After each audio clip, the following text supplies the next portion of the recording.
big man, see? Oh, you'll never will be able to walk, no, this little baby. There, now play like a nice little baby.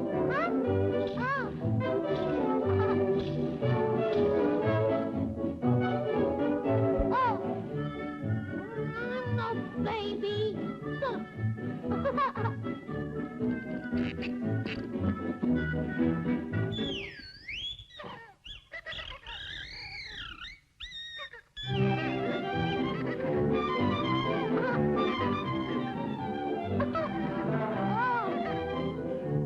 Wait here, fellas.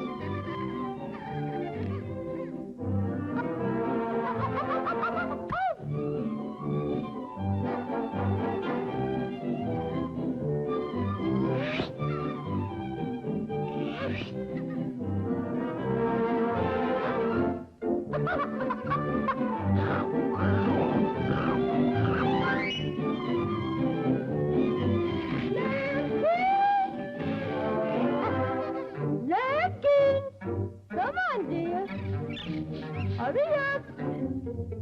Here, put on your hat and coat now. Daddy's waiting. We're going to move today. See? Come on now, make it snappy. Gotta move to our new house in the city. Come on, come on. See, you must hurry. We're moving to a nice, big, new home. Not me! No, I don't want to go to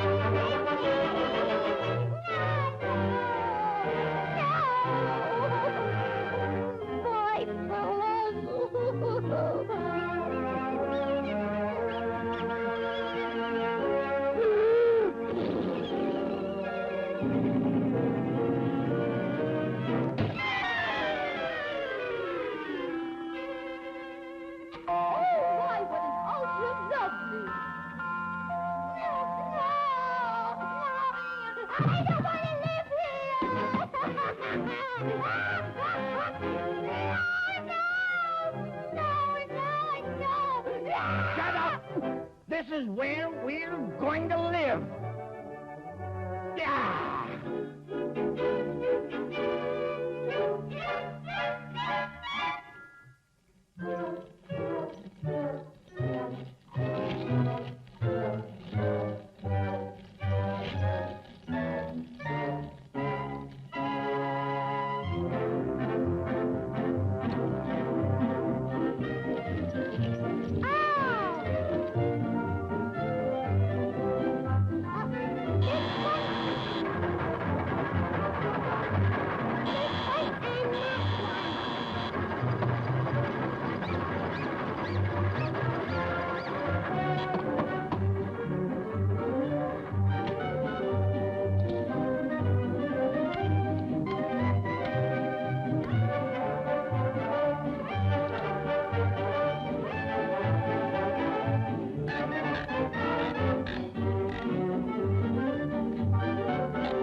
This is a crazy house. We'll go back home.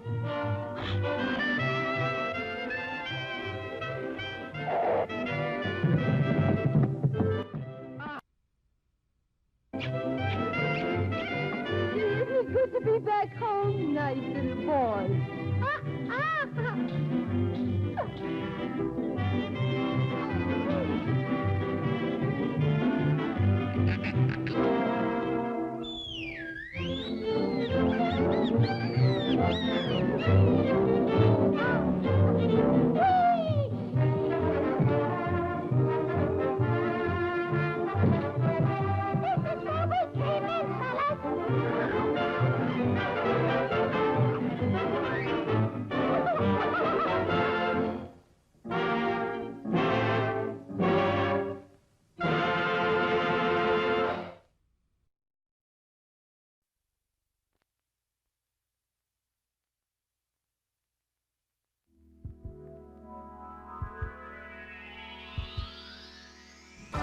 He desired something beyond love. I might make the new woman, Clavell. Independent, free, and a fit companion for... The genius of Frankenstein. He created something beyond woman. Beautiful. Where did I come from?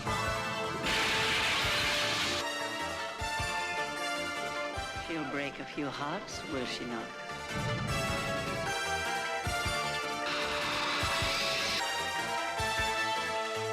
Who is she, Charles? What is she? You must obey me. I will not obey you! You didn't create me!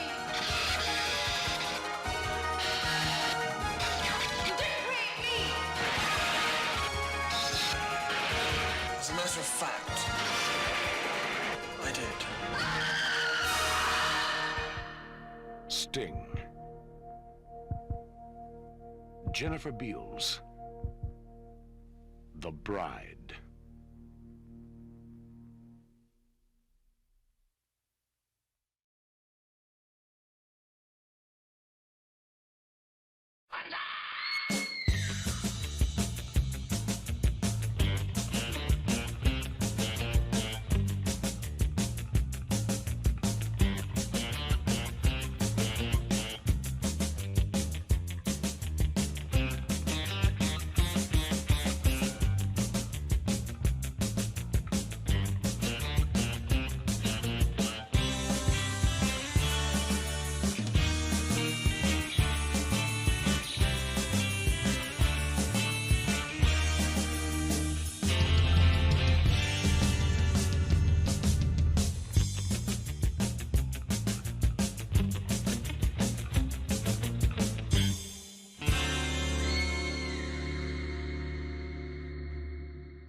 Good evening, goblins and ghouls, and welcome to the Friday Night Scream Stream. I'm your host, Spakenstein, flying solo this evening. As you can see, my usual co-host, Mr. Evan Sink, is he did a little bit of an athletic event this late afternoon, little 5K.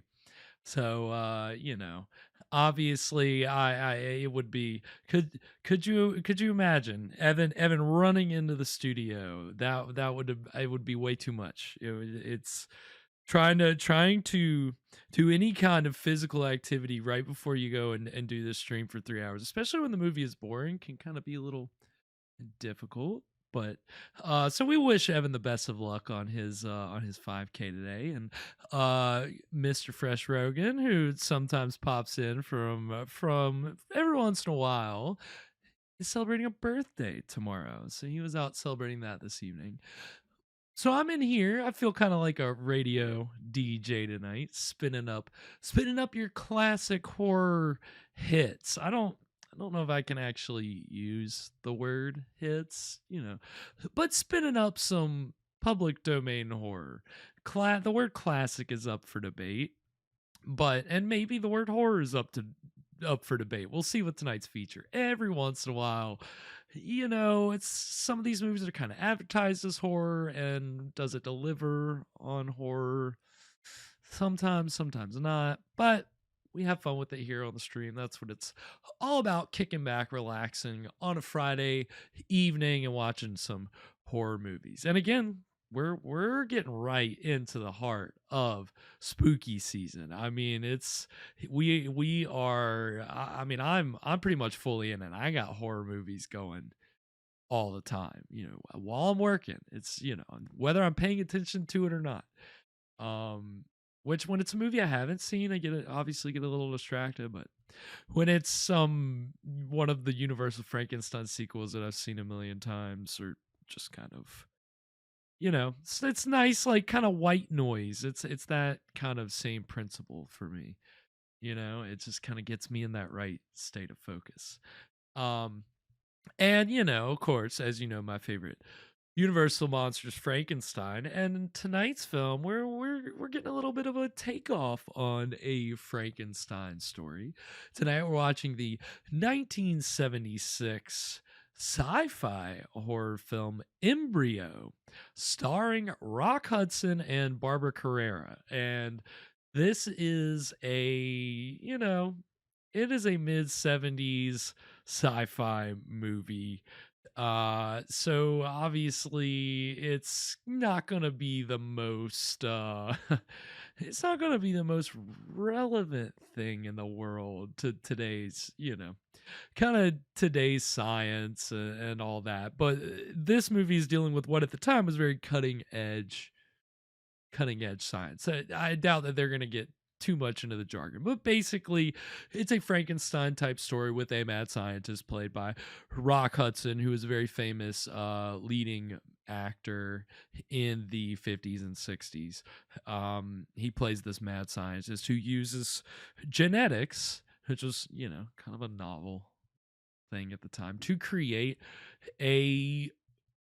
an artificial being. In this case, it ends up being a fully grown woman within a short amount of time. But I haven't seen this before, so but I in my research for it, I kept coming across kind of, every once in a while, Bride of Frankenstein would be brought up as a comparison. So I'll go into it hopeful that it's got some similarities with the story. As you can see, I'm wearing my Bride of Frankenstein shirt. I got the I wanted to be on theme. So we'll talk about that, and we'll talk about it's kind of a weird movie. It's got an interesting talent with the cast and the crew, and it's not a movie that's really well known. So should be fun. Should be, again, a little sci-fi, a little horror, right as we're getting into spooky season. We had a mad scientist movie, I think our first film of the season, and then we've kind of jumped around with some different things. And so I always like a good mad scientist story. And it'll be before we know it. I mean, we're October's going to be here, and we've got some pretty interesting ones lined up. But this is one I haven't seen, so I'm excited. And again, this is Rock Hudson as the scientist. He ends up creating an artificial being, which part of the interesting thing with the plot here is that it's a woman. His creation is a woman, and so of course it devolves into a relationship. Go figure. So we're probably need a little bit of romantic drama in here, but it puts an interesting spin on the Frankenstein story. I mean, that spin is bound to explore that route. I mean, either way it could be explored, but in this case, it seems like they're doing what at that time was contemporary 1970s Frankenstein tale, but with a female monster.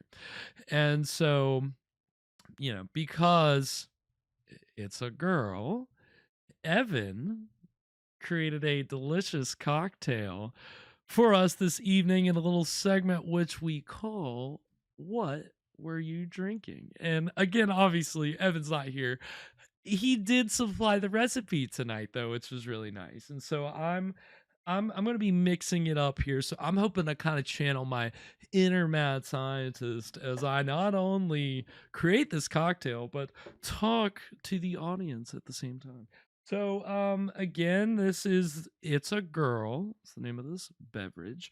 And it's got a little Tito's vodka, a little bit of pink lemonade, a little bit of Moscato d'Asti wine. So I'm not I don't drink wine a lot, but Evan said that he and his wife drink it pretty, it's one that they like, so I got to take their word for it. I'm trusting them. We'll see how it turns out. And let's see. Yeah, it's just 3 ingredients, so pretty simple cocktail. And of course, I didn't pull up the recipe before we got started, so I'm going to do that right now. Luckily, it's over on our Instagram page, which you can go find us over there at Scream Stream Show. So this calls for, let me make sure I get my measurements right. Usually I eyeball it, but I want to be true to the segment and as Evan would do it. And I don't know if he didn't specify whether or not I need to put ice in this. So I think what I'm going to do is the first one that I make, I'm going to go no ice. And then the second one, I'm going to try ice. And we'll see if there's a better way. I just didn't know with wine if, I know you can put ice in wine, but is it sometimes better to just kind of let it kind of do its thing, not water it down? I don't know. I don't drink wine. So we're gonna figure that out. That'll be a fun little thing tonight that we learned. So let's see, 1.5, and of course I have a huge shot glass, so I'm really gonna be eyeballing it. So 1.5 ounces of vodka. So let's get that.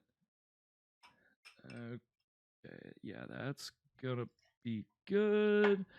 And then 1.5 ounces of pink lemonade. Oh yeah, maybe this does need ice. There's not really a lot here. Let's see. Get a little pink lemonade action. Okay. And then top it off with a little Moscato d'Asti. Let's see. And luckily, they make this thing with the screw top. I was like, oh God, if I don't get this thing uncorked before we start the show, I'm going to have a hard time. But luckily, okay. So a gentle top. And here you have it. It's a girl. And obviously mine doesn't really look very pink, as you can tell. It's maybe I should have gotten some pinker lemonade. And maybe I'm cheating a little bit because I had to kind of run back into the store because I forgot about the pink lemonade. And so I was like, well, I didn't run back. I was at the checkout, the self checkout, and I realized I didn't have it. So I looked at the woman monitoring. I was like, can you wait? Or can I run and go get this real quick? Is that okay? She's like, yeah, sure. So I'm looking as quickly as I can, and just the first thing I see is this giant jug of strawberry lemonade. Maybe pink lemonade is a different thing and it'd be a little more pink. But it's pink, it's lemonade. So I figured it would work, but did I need one this big? Probably not. But here we are. And so that's my thing. I'm not usually buying the ingredients, but that gives us the It's a Girl cocktail. So yeah, probably should do. I'm just gonna go ahead and add the ice. I probably should have poured it on ice, but that one's on me. So we'll just slide some cubes in there. Over here sliding cubes. Get a little more. If I'm gonna put any ice in there, I'm gonna put a lot. We'll give it a gentle stir. Again, probably should have poured it over the ice, but okay. And you got it's got a little fizz action going on there. I keep giving it a little stir. And I realize it's kind of precarious to do this over my keyboard, but here we are. And again, not very pink. Maybe I'll put a little more pink lemonade in it. Just see if I get a little pinker. I mean, why not, right? I don't drink a lot of wine. It's gonna taste winey. Well, get a light shade of pink, but it really just kind of looks yellow. So I don't know. It kind of looks pink on my camera a little bit. So okay, without further ado, the It's a Girl.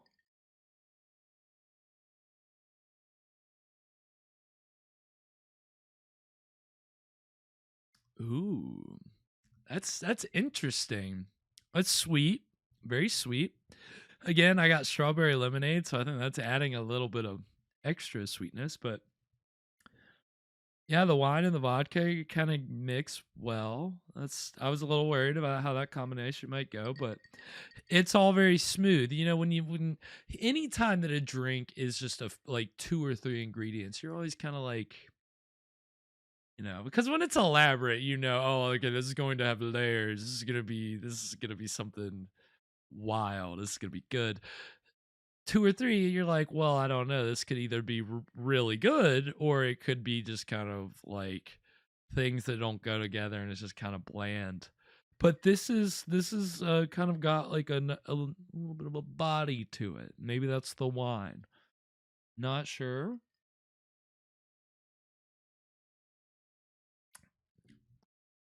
But pretty good. Yeah, a really nice little cocktail that Evan has gifted us this evening. So we thank Evan for that, and cheers to Evan, of course. And ice, definitely the way to go. I don't think you want to drink that warm. It'd probably be fine, but I don't like my cocktails cold. I mean, a frozen one, I can take it or leave it, but I mean, every once in a while we'll get one on here that's kind of warm, and I'm just like, you know. As we discovered in one of our earlier episodes, ice to taste, that kind of adds a little something. Really does. It's kind of surprising, but ice to taste, believe it or not.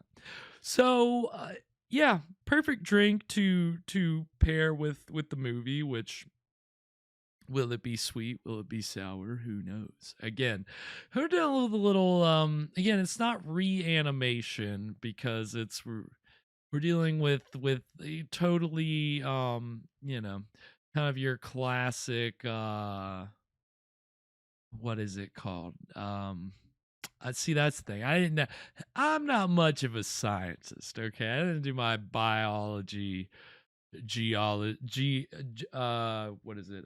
Genetics research to get my terminology right for this episode, unfortunately. But suffice to say, it's, you know, at least it's trying to give us some kind of science behind this kind of artificial life story, right? And I mean, maybe it's a little more akin to a robot in that way.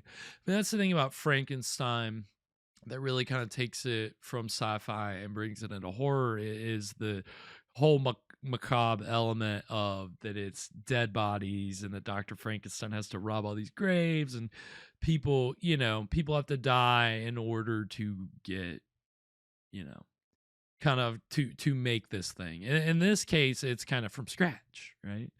We make all our artificial beings from scratch here, and I mean, that's, you know, again, we're talking about the 70s, so definitely, you know, very organic over here. So we'll see what kind of mad scientist Rock Hudson makes. Again, Rock Hudson's a kind of a really interesting actor from the 20th century. I mean, he was a leading man throughout the 50s and 60s.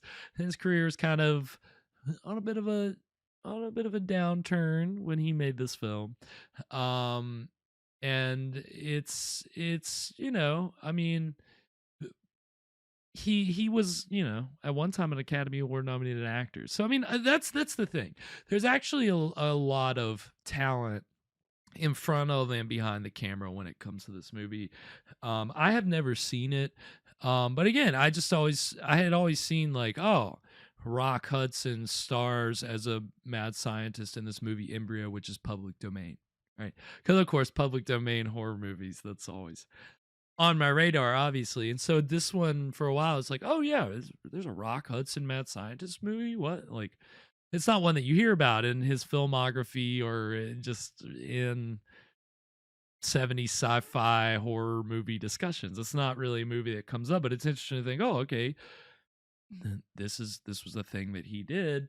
But it seems like their goal with this movie was to make a little more of an intelligent Frankenstein story, in the sense of well, not intelligent, it's the idea that this production isn't trying to be like your American International B movie production. They're trying to make like an A, like, sci-fi thriller with some intellectual ideas. If that's I think that's the thing to kind of look at it. They're trying to put an intellectual lens on this. So and that comes from the director of tonight's film is actually a really acclaimed director, Ralph Nelson. And very unassuming name, but yeah, Sexy Frankenstein. Yeah, I think that might be what we're dealing with tonight. Sleepy Steve joining us on YouTube. Very nice. Yeah, we're definitely dealing with a sexy Frankenstein's monster style situation tonight, I believe. And that's going to be kind of the ethical boundary for our scientists to tread. You know, you make a sexy Frankenstein's monster. What do you? It's a real ethical dilemma. So we'll see how the scientist handles it tonight.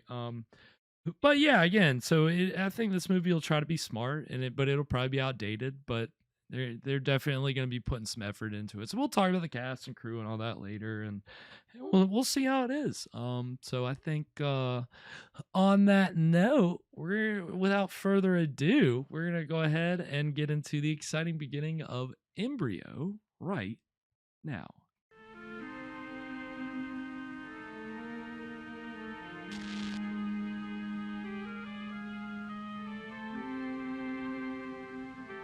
You know it's scientific when you start off with stock images of embryos, little fetuses. I'm like, okay. And this is gonna be a little longer of a movie, so we'll get through it. Hopefully it's good. Hopefully it'll be worth it. I mean, I haven't seen it. My fingers are crossed.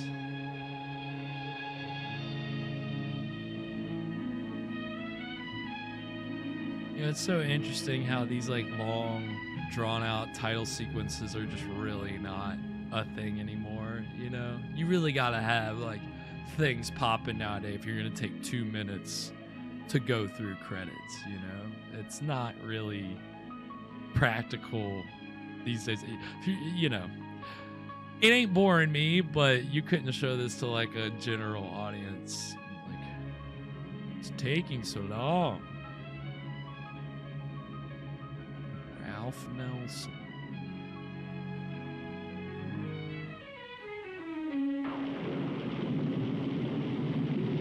Starting off with a thunder crash, always a great. You know they're going to try to scare you.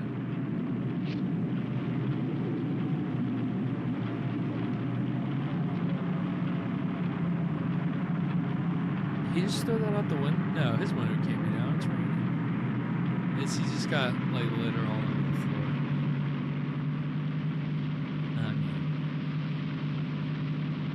Back in those days, you treat your car like a home. Just oh no! Ah!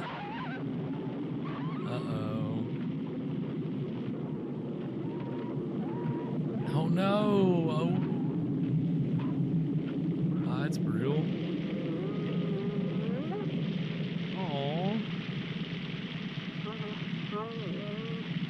Why does he still have the cigarette in his mouth? Well, little lady. Damn it. Let's get you taken care of. Lucky for you, I'm a scientist.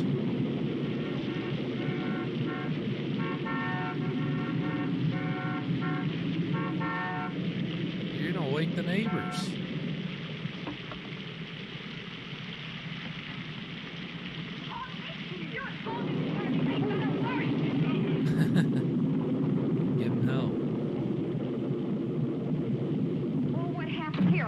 Use this first hit.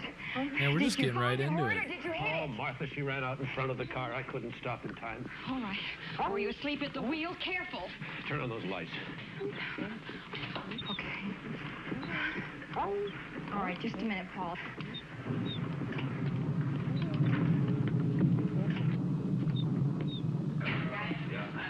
What kind of operation are they going to perform on this dog? Okay. All right. Careful. Watch your neck. Watch your neck. Okay, easy. Okay, easy does. Okay.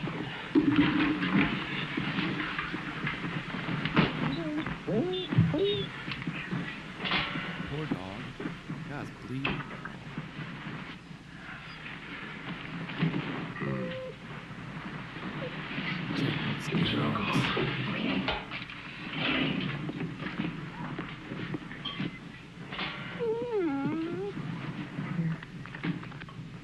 Oh, brutal.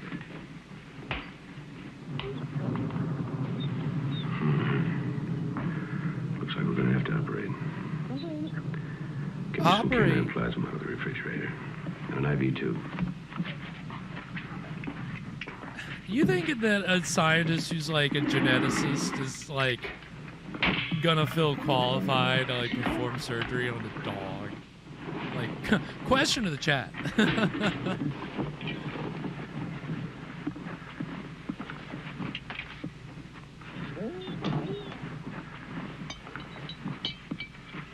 I mean, he's just gung ho. He's not even a question. I've got to perform surgery on this dog. Oh, you're going to have to connect it. Hang the tube up there.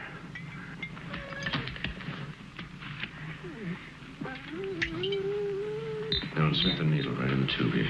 Insert it? Mm-hmm. Okay. Alcohol. Okay. I do love how we just bam right into it. Is there anything else? No, that's fine, thank you. Boom shadow. I've got some coffee that I have made. I'll get it for you. Fine. Tweet feed in the house. No, probably not. Probably not normally.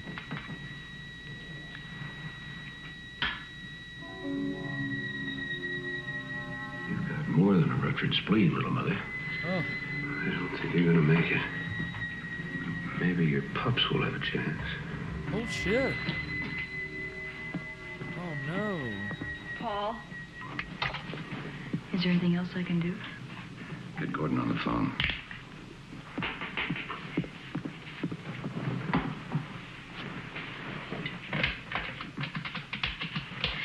Is the dog gonna make it? I don't know. Put it on the speaker. Not fun.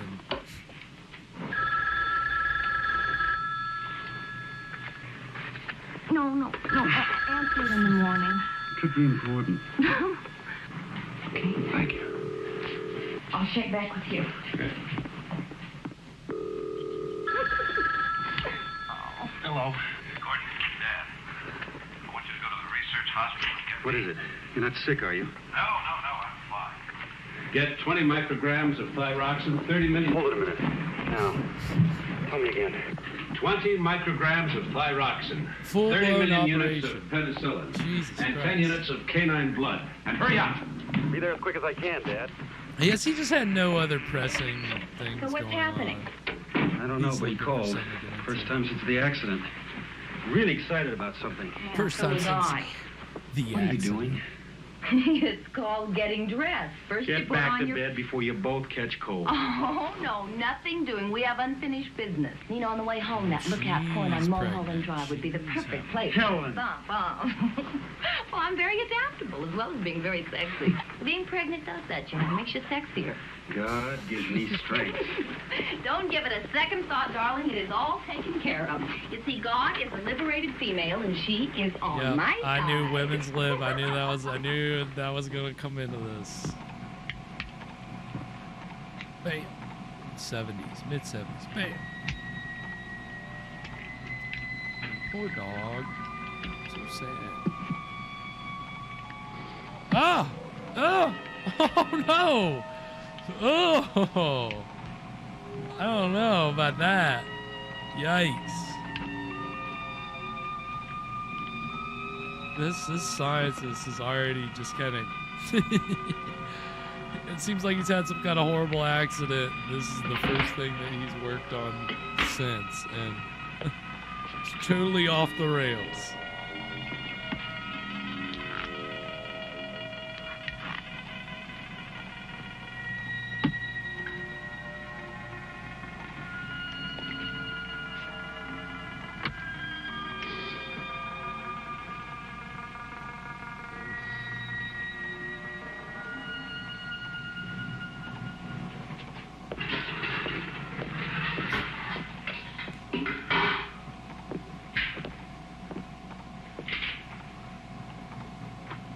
My readers off. Oh God, it's so weird. He's got all the little pups suspended in these tanks. Oh, oh no. Oh, is that one dead? It's open. What's going on, Dad? Tell you in a minute. Dad, I haven't heard from you in months. What the hell is this? What happened to her? She ran out in front of the car. I couldn't stop in time. Trying to save the pups. You mean these things are alive? I was driving like a wild Two of them are now. They don't resemble their mother very much. Well, you didn't exactly look like Robert Redford at that stage either. They're alive. And that makes them beautiful. What the hell? Look like they're already She's growing. gonna live, isn't she? I don't know. She's holding her own. They did all that good. You are a mess. Huh? Why don't you get it cleaned up? Oh,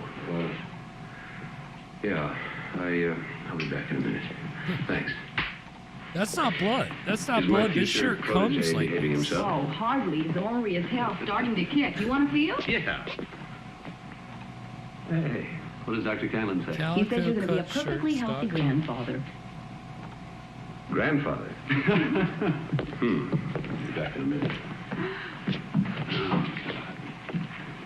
Good to see him working again. You know, he hasn't been in the lab I love since how they're Mother not batting died. an eye at how the first time that I have bonkers ever this been is. in a lab.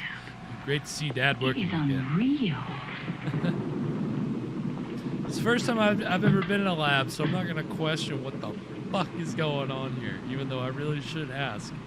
What the fuck is going on here? Oh, Nicole, where in all this are you? My sister's still here, Paul, with us.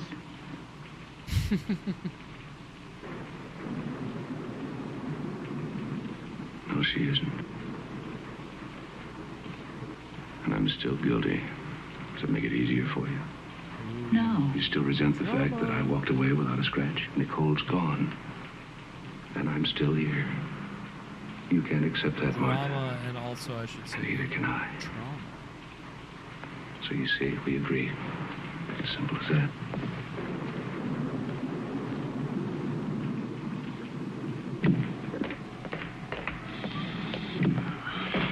It looks like you lost another one. Oh no. No. The experiment's failing. It's all up to you now, little guy. You two, go on home. It's going to be a long night. I'm sure you've got better things to do.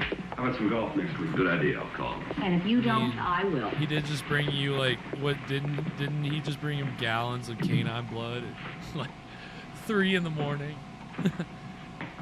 I hope to one day have a son that will answer my 3 a.m. call to bring me canine blood. No questions asked. Mother, we must try something new. A strange Your last son. pup will have a chance after all. Only one fetus left. 5 weeks or so developed. The mother is providing life support, but she can't live over 12 hours, and the fetus has no chance of survival on its own. So, in an attempt to speed its development, at 3:05 a.m., I commenced intravenous injection of placental lactogen.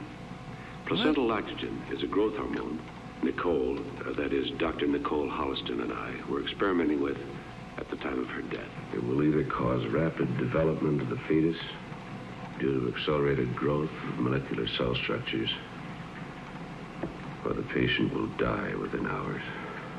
What? Placental lactogen consists of polypeptide fragments with a C-leucine marker and has 2 disulfide bridges. Oh, that's so weird. Oh. Ugh. Creeps me out, man.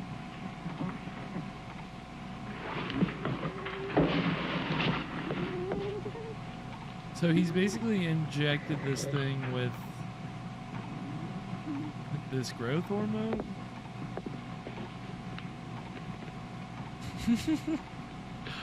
That's such a bizarre little puppet.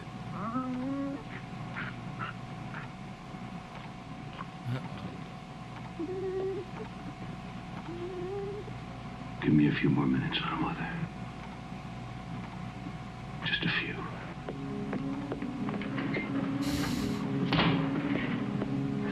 This is so bizarre, man. Like they just launched into hyper focus on this dog surgery in the beginning of this movie. Getting some little bits of exposition along the way,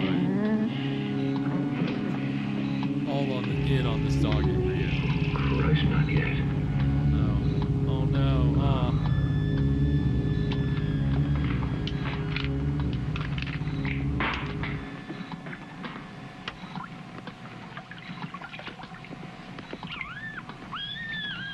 Oh shit! It's alive! It's alive! Cut the cord. Bring your baby pup.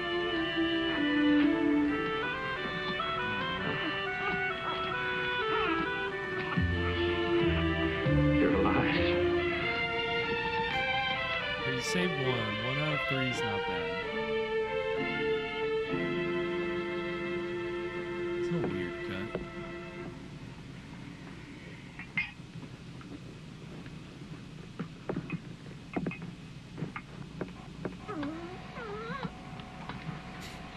He can't leave the damn thing alone. He got it born, and now he's got to...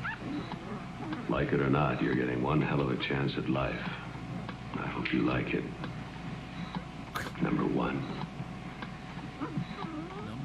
Because of prematurity, and to alleviate possible I feel shock, bad for the next one. It's I going to be placed named number 2. 1 in an isolette at 10:40 a.m.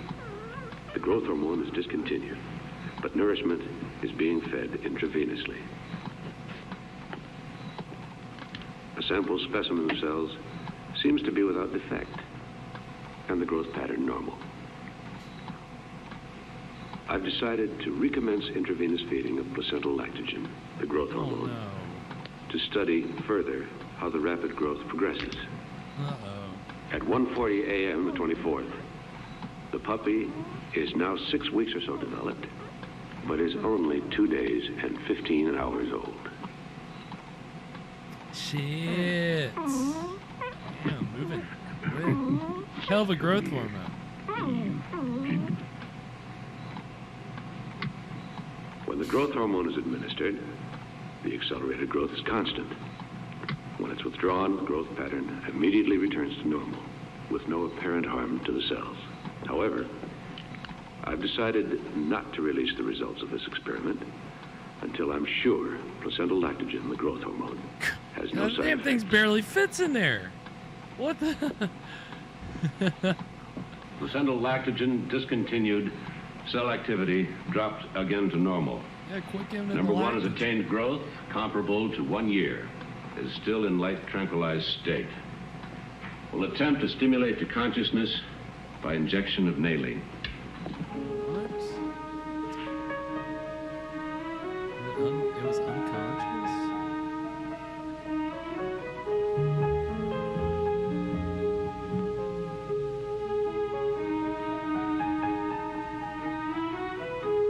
What is he? You look normal. You look like a normal dog. Heel. Now we've got to see if he can be Sit. trained. Down. Stay. So far, so good.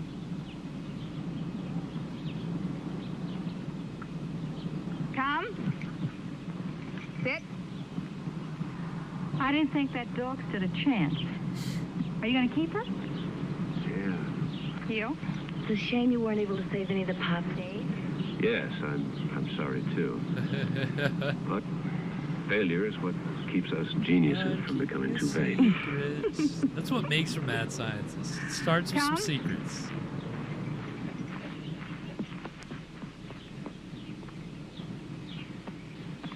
Somebody forgot to tell her the dogs and children always like me.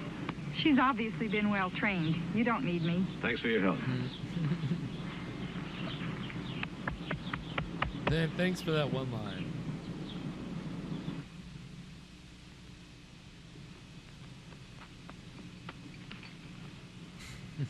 Oh, sorry, number one. I forgot the time. Number one is a dinner. terrible name for a dog. Can we agree on that? Even if you are a scientist. Number one. Uh-oh. What? Damn, smart dog.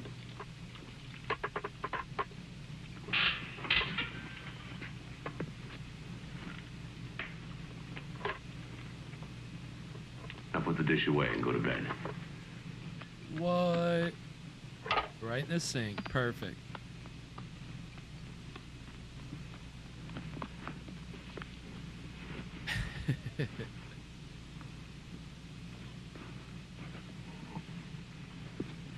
Number one's ability to learn is extraordinary. It may be an accidental side effect of the drug. Accidental. Yeah, super smartness is an accidental side effect. It's, come on, man. This is, maybe this is what it was all building to. It's not just growing your body, it's growing your mind. I have decided to attempt, under controlled conditions, a similar experiment with a human embryo. Man, it's been 3 days. It's gone so great. It's time to try this on people. Oh, yeah, you gotta love the mad scientist logic. Threadbare. Stay. I won't be long.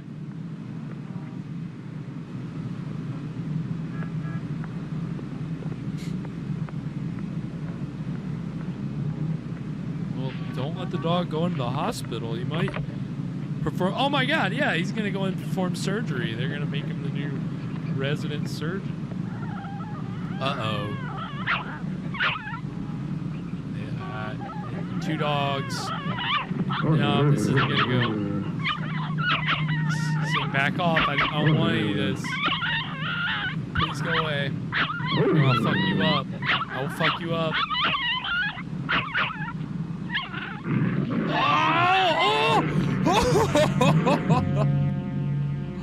Oh my God, put it down, put it down. Oh no, put it down. Stop it. Oh.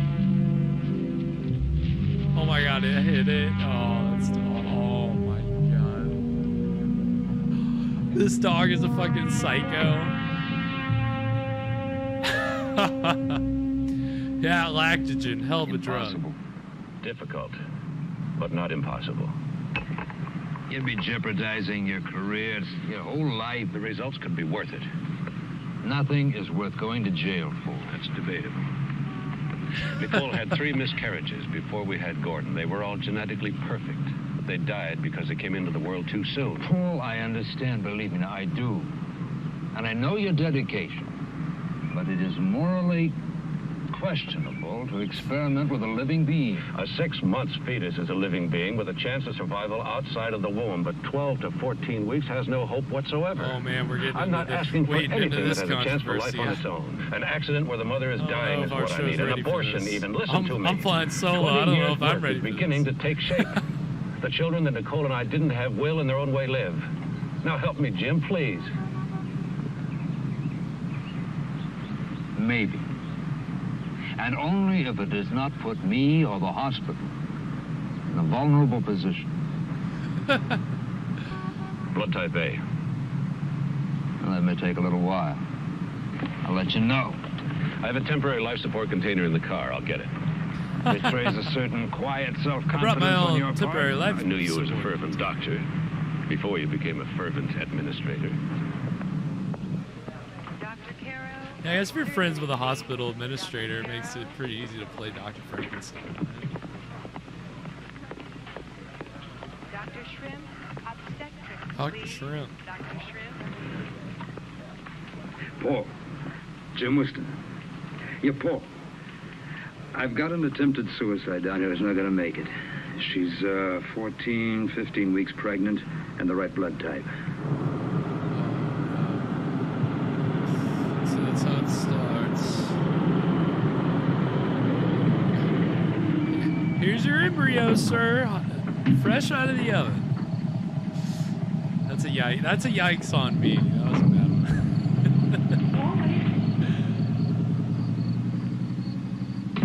Hot, fresh embryos. What's with the served ambulance? daily. Are you doing an experiment? Paul, may I help you, please? Paul, I'd like to. Paul! Well, you just start getting your own sandwich. The difference between the canine and human circulatory tract and cell structure makes it difficult to say what effect the growth hormone will have on the human fetus. Chances for the experiment to succeed are minimal because of the immature development of the fetus. It's my estimate that the fetus has a chance of reaching the 5-month development stage before termination of life. God. If enough is learned from this and other experiments, it's possible that within a few years, placental lactogen can be used Doing the to Michael save Myers head miscarried tilt. infants Fucking and psycho. allow them to live.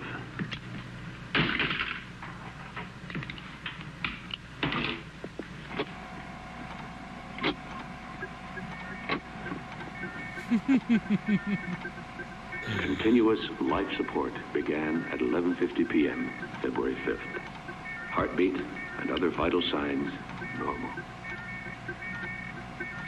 10 a.m., February 6th. Fetus showed signs of hypoxia. I made an adjustment, and the oxygen saturation is stabilized. This shit is wild, man. 2:15 p.m., February 7th. Growth pattern approximately 30 to 1. Each 24-hour span appears to equal 1 month's growth in the mother's womb. Dang. I'm amazed. 9 February days is all 8th, it takes. 6:45 p.m. Fetus size is now equivalent to an 8-month normal pregnancy. It's incredible. Some 2001 A Space Odyssey effect. Recycling. Looks like. Oh, wow. It's alive! Growth hormone discontinued, and the baby transferred to an isolette at 9:10 p.m., February 9th. The heartbeat is steady, lungs are expanded It's a and clear. girl.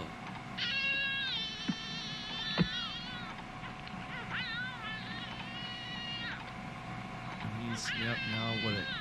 So now he's gotta gestate this thing, grow it up fast. You don't want to be raising no babies. This is the most advance in fetal research in the last 10 years. Yep. After I would running imagine tests so. tomorrow, I must decide the best way of breaking the news to the Medical Association.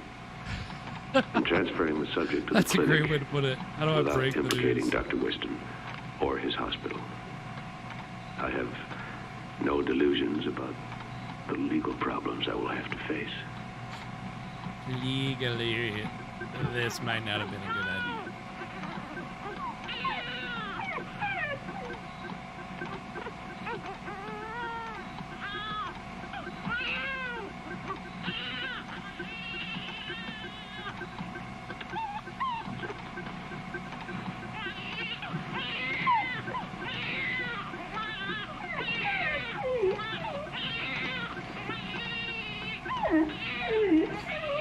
Man, I need to give this thing some more life.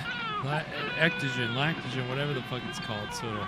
A terrifying grow thing up, is taking get place. through this Despite crying the phase. discontinuance of the growth hormone, the infant is still developing at an accelerated rate. Uh-oh. You can't control it. February 13, 1 p.m. I'm still unable to arrest the child's rapid growth. The development rate is now approximately 1 year to each 24-hour period. And Slow seems to be down! You're accelerating going up with too each hour. fast! February 16, 2 p.m. Rapid growth still uncontrolled. Rate now about 2 years for every 24-hour period. Holy shit. Yeah, I I've bet you are worked for panicking. 25 years to save life. And now if the girl lives, I've robbed her of a part of her life. I can't even justify bringing others in for consultation. It's my responsibility alone. Yeah, you really... February 21, 3:40 a.m. There has been a marked change in the cell activity over the past 3 hours. The rapid cell growth is easing off, but the existing cells are now aging and dying at a terrifying rate. My God, will it ever end? It's out of control. What have I The cell done? action changeover from growth to aging is significant. Preliminary tests indicate the rapid aging may be receptive to certain combinations of DNA blocking agents. 30 cc of antimetabolite solution retarded aging for 3 hours and then became ineffective. February 23rd, 1 a.m. I administered 50 cc of 5-hydroxydopamine, which would be effective if given in a massive dose. However, such a massive dose would cause heart arrest and death within 24 hours. February 24, 7 a.m. Administering 50 cc of methotrexate, a risk because it's a very This strong freaking drug experiment has gotten and way highly out of addictive. hand. If methotrexate doesn't arrest the rapid aging, I have no choice but to transfer the girl to the research clinic. I can't cope with it any longer. It's been 19 hours since I administered methotrexate. I think I found the antidote. Accelerated aging has ceased with no withdrawal symptoms. I am, for the first time, optimistic. Why should number one and the girl react differently to the placental laxogen? I've run tests on both. The main difference seems to be One's a that dog, one's a healthy human. fetus dependent on its mother existed on an artificial system.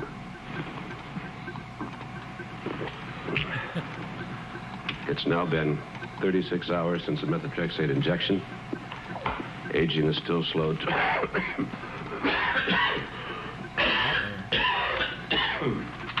Catching cold. Aging is still slowed to a normal level. If it's permanently stabilized and she's normal in all respects, I shall keep her with me and prepare her as much as possible for the outside world. And that'll be quite a task. That's the real problem with the Frankenstein story. That's the part that always gets neglected. With a series of nailing injections. It always gets bungled. I have no idea as to the outcome, but I've done all I can. Also, I'll begin subconscious teaching at this time. Are 16.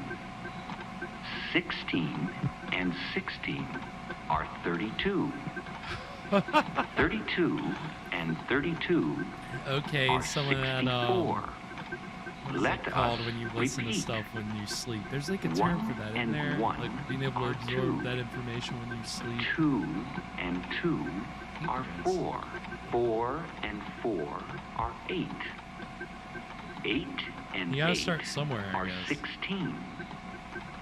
16 and 16 are 32.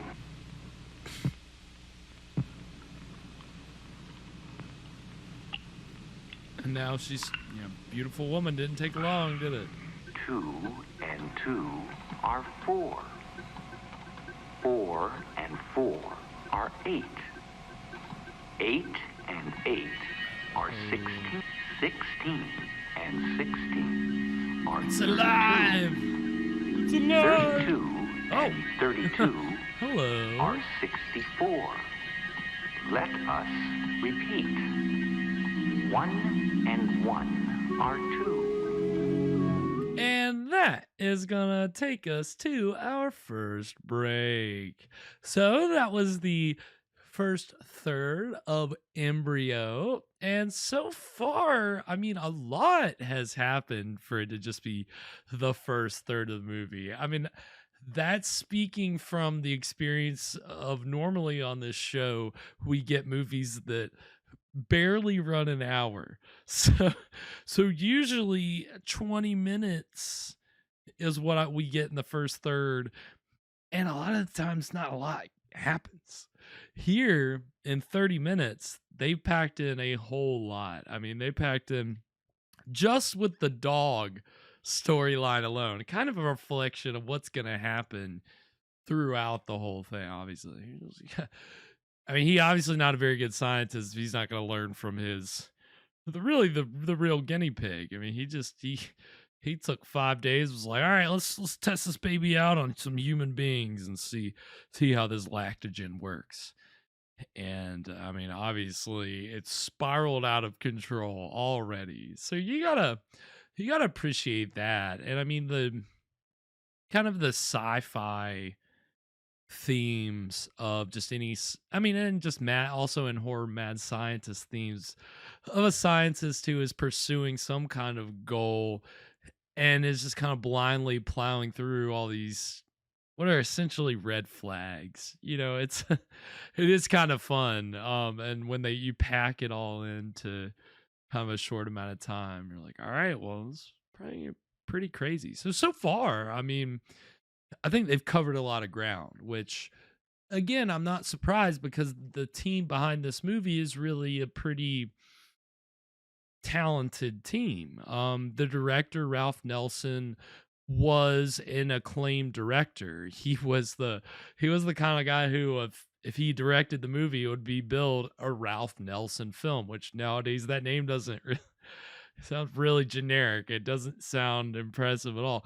But Ralph Nelson was like kind of came out of the school of 50s or of these kind of this new school of directors who got started in 50s television, and then in the 60s got the chance to move into features and really made kind of these social message type pictures, and really just kind of like tried to make films that had some kind of social commentary, social statement. And Ralph Nelson basically did that all throughout the 60s, and his biggest achievement, at least in the early 60s, was that he directed Lilies of the Field, which if you haven't seen it, it's a great movie. I highly suggest you check it out. But it stars Sidney Poitier as he's like a worker. I don't know. He's kind of just he's just traveling through this town, and he comes upon these nuns who basically need help trying to do all these things. So he helps these nuns. It sounds like a really simple story, and it was, but it's a really beautiful, like emotionally effective movie. And Ralph Nelson he produced it and directed it and was nominated for an Academy Award. Sidney Poitier was nominated and won an Academy Award for Best Actor for that movie. So Ralph Nelson, had that under his belt. And then he actually had his first foray into sci-fi about 8 years before tonight's movie, when he directed a film called Charlie, which is an adaptation of a story called Flowers for Algernon, which it's a famous, I guess you call it a science fiction story. We read it in school. I didn't really think of it as much of a science fiction story, but it's basically about a man who's, he's mentally disabled, and the scientists give him some kind of surgery or some kind of drug that he turns him into a genius, basically.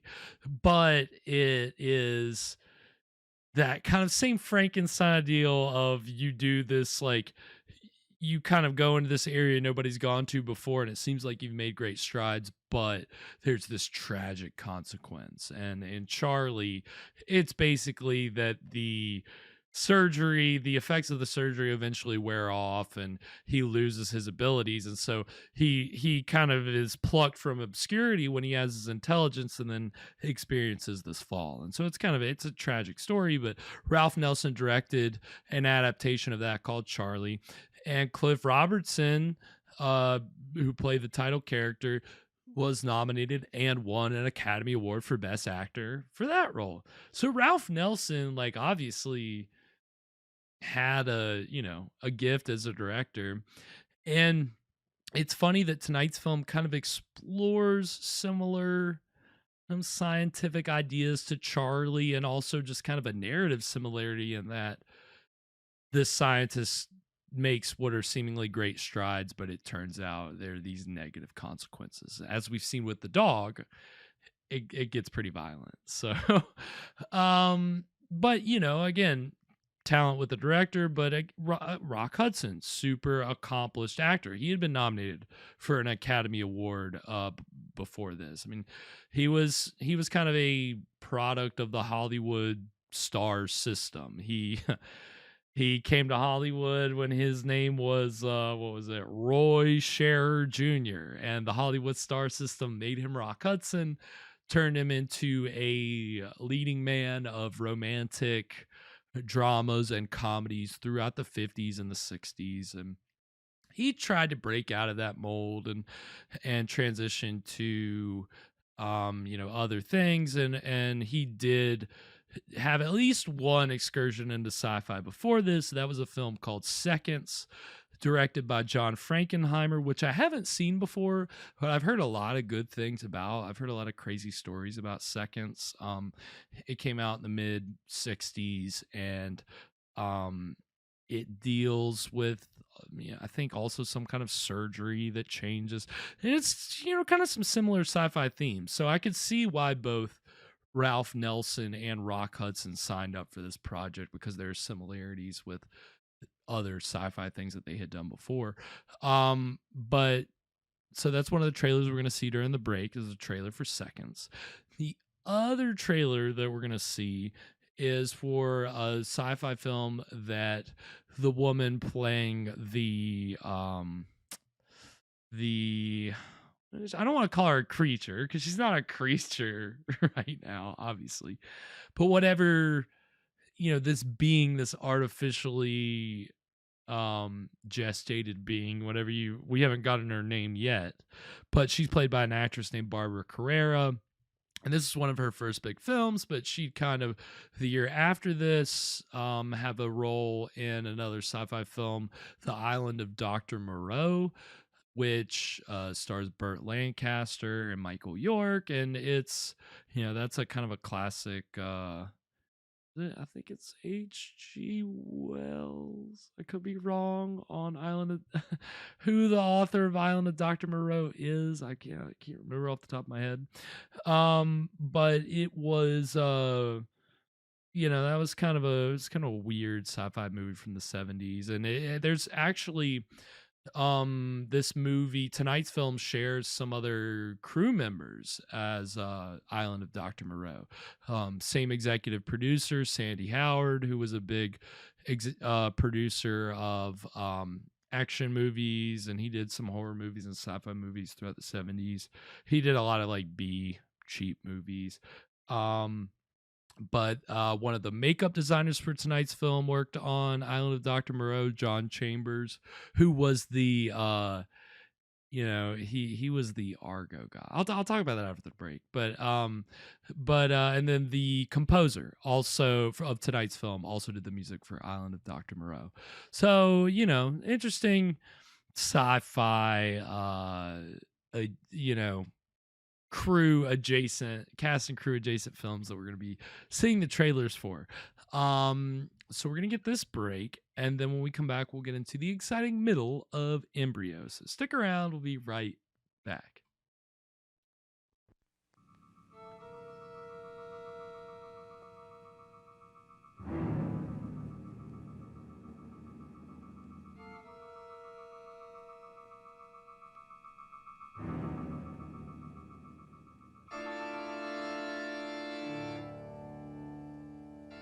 Bold, Bizarre. Terrifying. Rock Hudson, in an astonishing change of pace, stars in Seconds.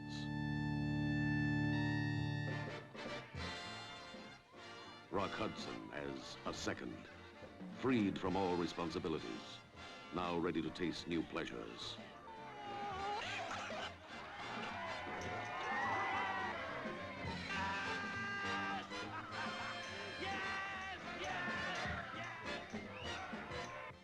Rock Hudson as a man who buys for himself a totally new life, a chance to begin again.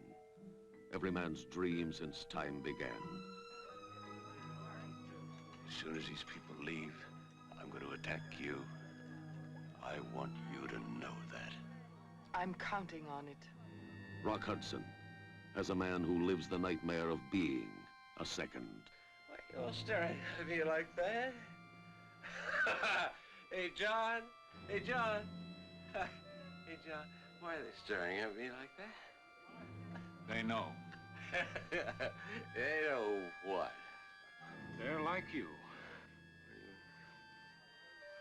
Reborn. Oh, Laura!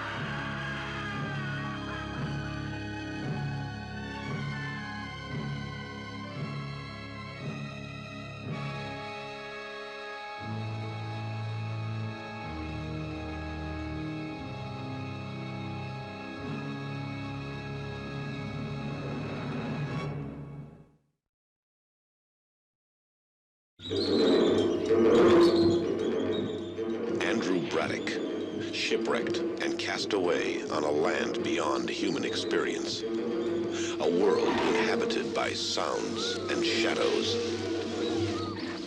The island of Dr. Moreau. Good morning. We haven't met, officially, that is. I'm Dr. Moreau. Andrew Braddock, sir. Has he come for your work? No.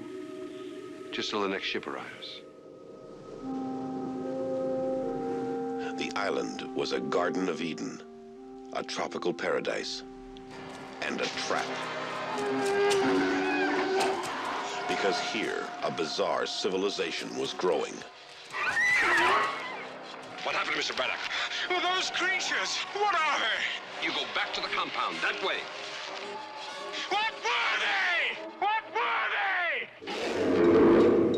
This is human. This is man. Understandably, they fear this place. The pain they've suffered. And when they revert, they bring back into their brute lives the memory of that experience. The human legacy. You will explore that in the battlefield and bring back the knowledge. The ultimate knowledge. No! You see, it's happening already. No! No! No! You are an animal. This is the chillingly prophetic story of the genius who tore down the walls that separate man and beast. Burt Lancaster, Michael York, Nigel Davenport, Barbara Carrera, Richard Basehart, and the incredible humanimals that populate the island of Dr. Moreau.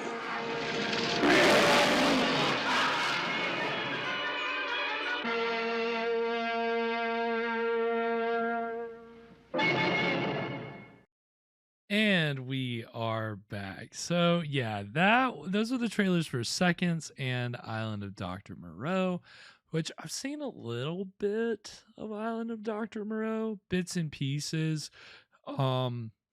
I know that it's got a decent reputation, obviously better than the 90s adaptation, which starred Marlon Brando and Val Kilmer. That one has kind of been kind of chewed apart. Obviously, there's an interesting documentary about the making of that film. But the 70s version is, Burt Lancaster is a very great actor, and saw Barbara Carrera there in the trailer. And that was the year after this, and obviously same executive producer. So I'm sure that kind of helped her and some of the other people that worked on tonight's film get work for Island of Dr. Moreau, which again, they both share makeup designer John Chambers, who, as you can tell, out of Dr. Moreau, had a lot of makeup going on with those creatures. And John Chambers is an interesting guy, if that name sounds familiar. He was a makeup artist, but he's also known for his association with the CIA. In 1980, he helped create this front, basically, for it was the rescue of these Iranian hostages. He let's see, yeah, it was in 1980. It was, if you've heard of the movie Argo, that's where this comes from. It was the Argo mission. So what John Chambers did was he created this fake science fiction movie named Argo, and they claimed that they were shooting in Iran, and that's kind of how they helped kind of carry out this mission. I haven't seen Argo, obviously, but it's interesting that that a makeup man who helped on tonight's film, also known for his work with the CIA, and in Argo he's played by John Goodman. So anytime you've got John Goodman playing you in a movie, you know life wasn't all bad. So yeah, it's definitely a cheesy 70s movie. AIP, American International Pictures, gotta love them. And yeah, I mean that's the thing. Like this, it's kind of crazy. This isn't an AIP film, but you can tell they're trying to aspire for more. They're trying to make a thought-provoking film. It feels like, again, Ralph Nelson's that kind of director. Rock Hudson was interested in doing that kind of sci-fi, getting out of the romantic roles. So, now that we've seen him experiment in the first act. Now he has grown this embryo into a full-grown woman. So she is finally awakened, and he's slowed her growth down because it kind of got a little out of control. So he slowed it down. I'm just giving a little recap if anybody's just tuning in, because we're about to get into the exciting middle of this. But basically, he's discovered this growth hormone. He's tested it on a dog. Thought, all right, this is ready to try on humans. Tries it on a human embryo, has grown it into a full-grown woman in a matter of weeks, and now they're about to interact for the first time. So with that little recap, I think we're going to go ahead and get into the exciting middle of Embryo right now.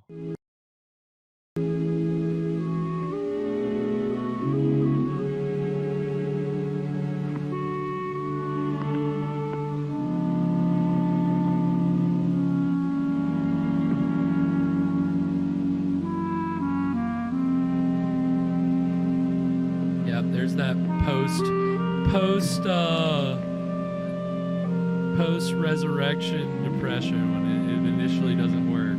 Every mad scientist is, God damn it.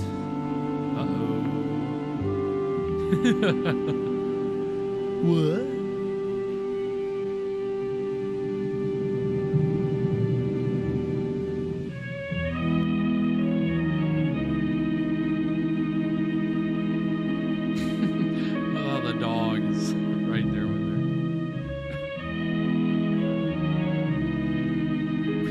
Test tube babies, we gotta stick together. Is there not test tube? They're more like aquarium babies. Is there more grown in like aquariums?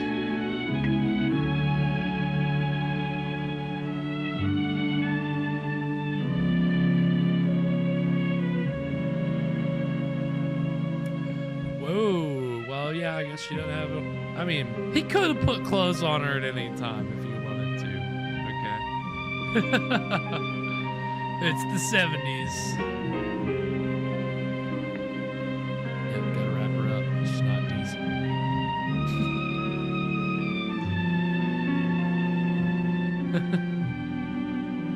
Whoa.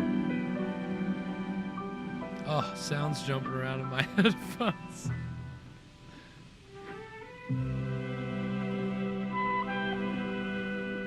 Pick a side, damn it.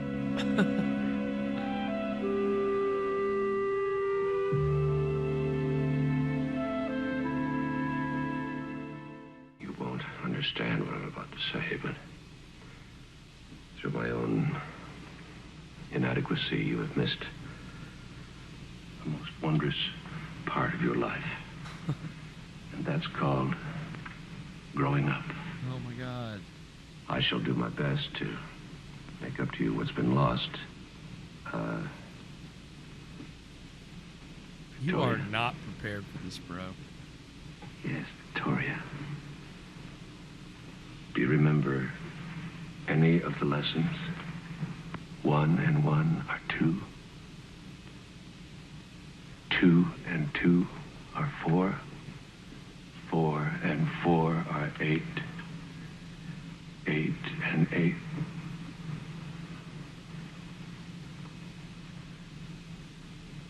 Damn. Yeah, she not really working out like the dog. You know, a dog, you don't have to test its math skills and figure out if its brain is working okay. It's like breathing or not breathing. Human Patient. woman. Victoria awakened approximately 11:30. She seems Kept alert, his log. and upon preliminary examination, functioning at a normal level. Heartbeat is normal, lungs clear, noticeable laxity of muscles from immobility.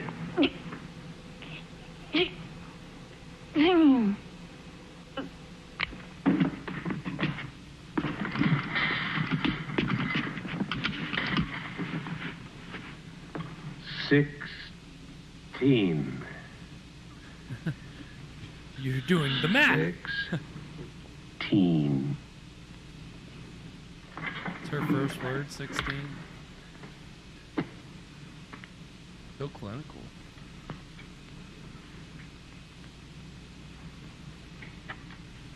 No. 16.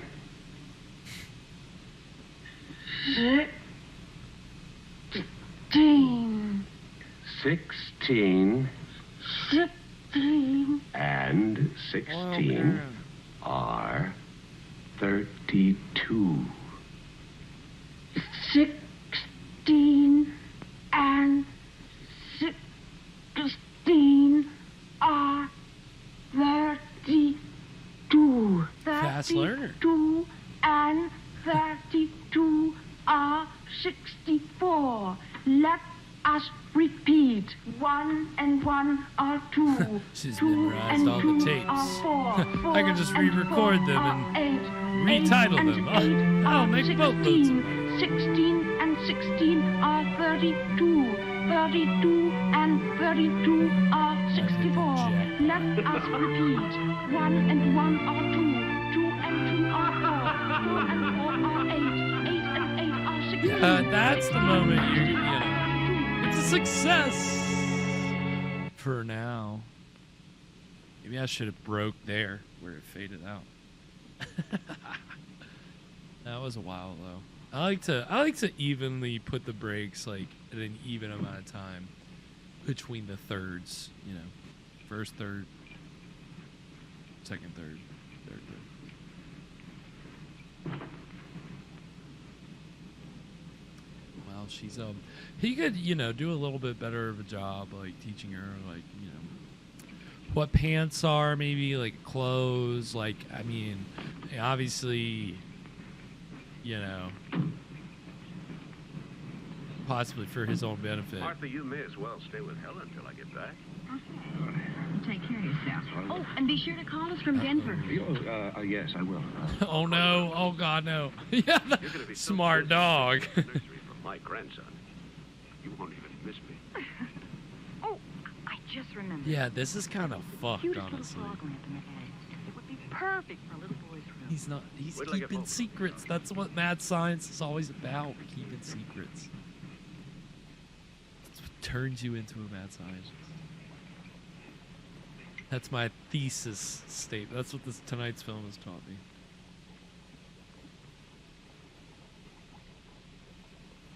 Fish tank. I was born in one of these, I think.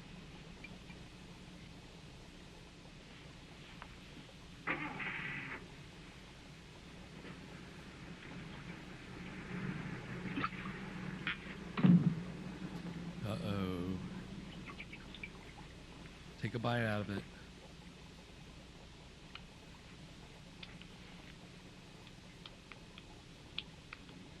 Oh no.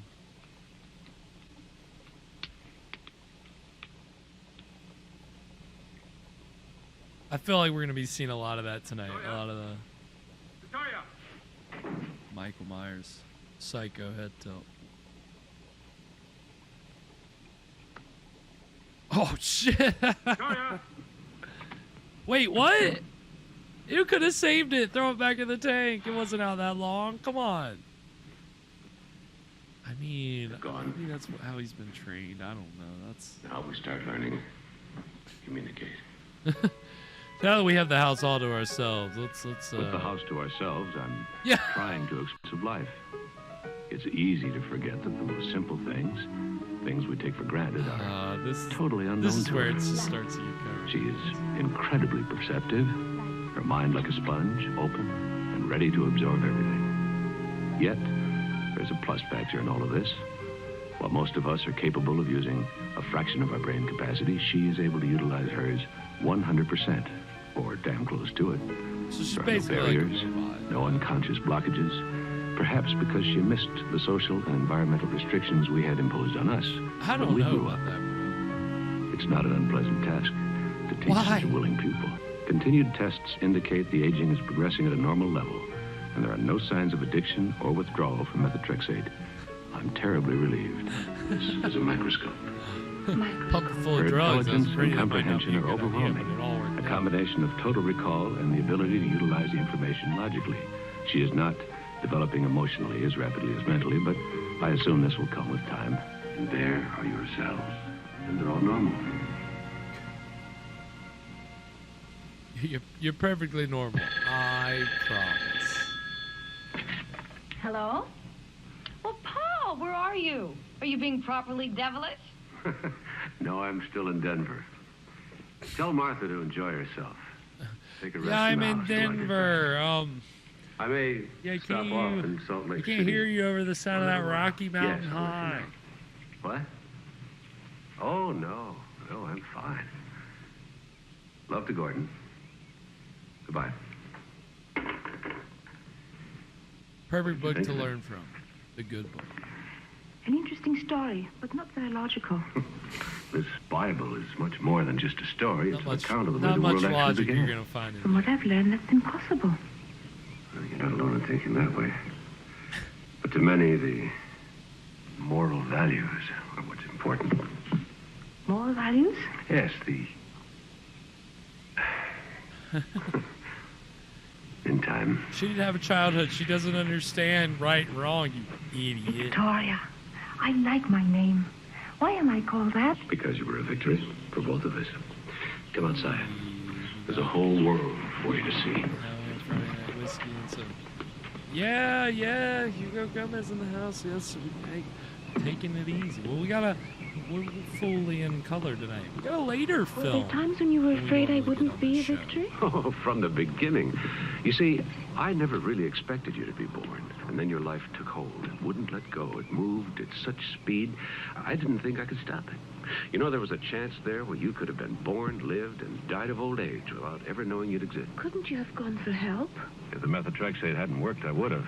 But thank God it did. Why, thank God. What would have been so bad about going for help? Who I'd have put you is into a God? clinic. There What you'd have been is a God? strange happening, an exhibit. Something under glass to be looked at, examined, experimented with. A freak. A freak. I would have hated that. I know. Can it happen now? No.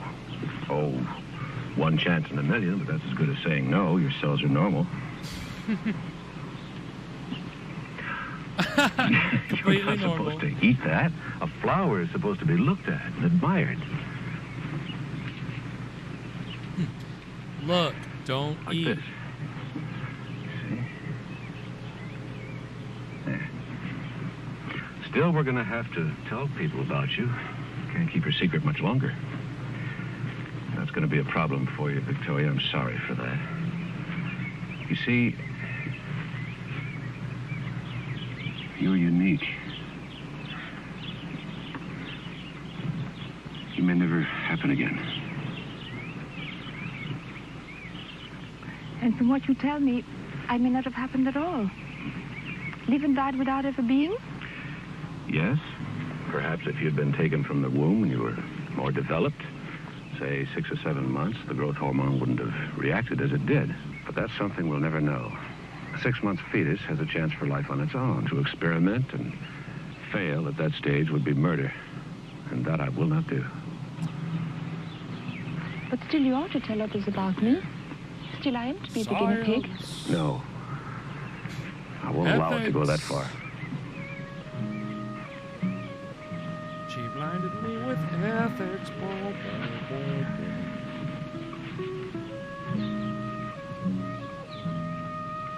Who am I, Paul? Who are my parents? God, Paul, you really Your mother stepped in gave her name as Anne Smith. She died shortly after you were taken from her. And her real name? I don't know. Not Anne Smith. They were never able to trace her. My father? Your mother never would say. Who knows about your experiment about me? No one. I really don't exist, do I? Damn. Existential crisis. I'm a non-person.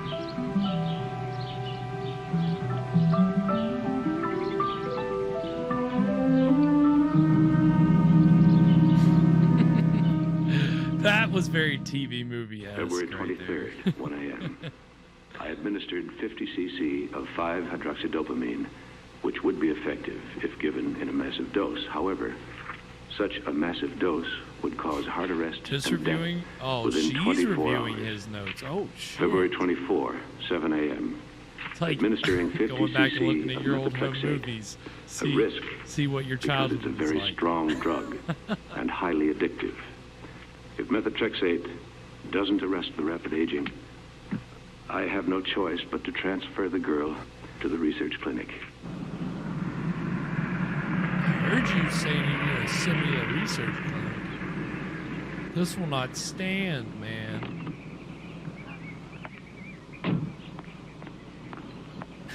It's been 19 hours since I administered methotrexate. I forgot to mention earlier, this is Diane Ladd, also Academy Award Accelerated aging has nominated. ceased with no withdrawal 3 symptoms. times. I am, for the first time, optimistic. Mother of Laura Dern, obviously. Ex-wife of Bruce Dern.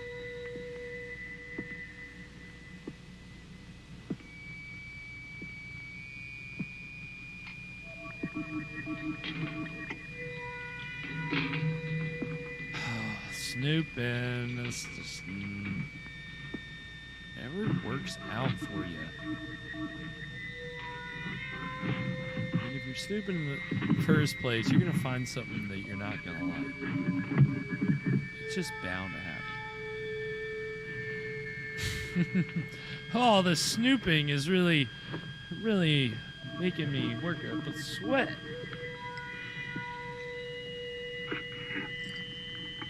That is the ugliest fucking lamp I've ever seen in my life. Did you please tell me somebody else saw that? Nasty ass frog. That looked more like a toad, honestly. That's less frog, more toad. Who wants a toad lamp? She come in there just for the toad lamp? Uh-oh. What are you doing here? Well, hello. Paul? No, this is fucking creepy.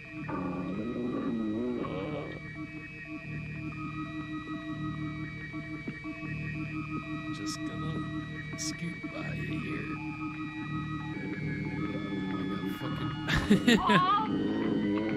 It's like my dog going down the steps, like right on my heels and then cuts in front of me. Always.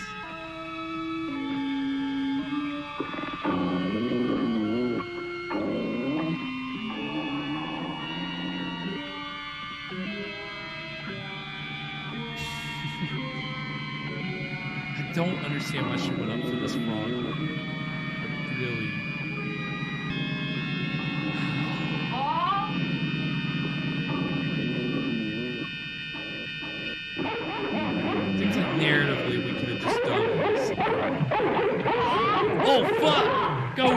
go. Oh, no, don't go in there. It's Martha! Oh, fuck. Oh, God.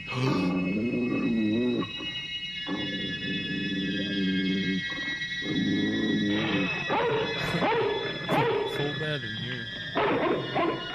That's odd.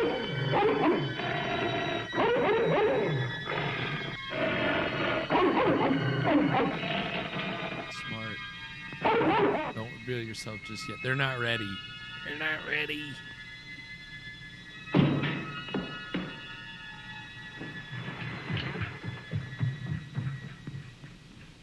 Oh, fuck. Could have been bad. Now, this was like an out-and-out horror movie that she would have. But, go figure.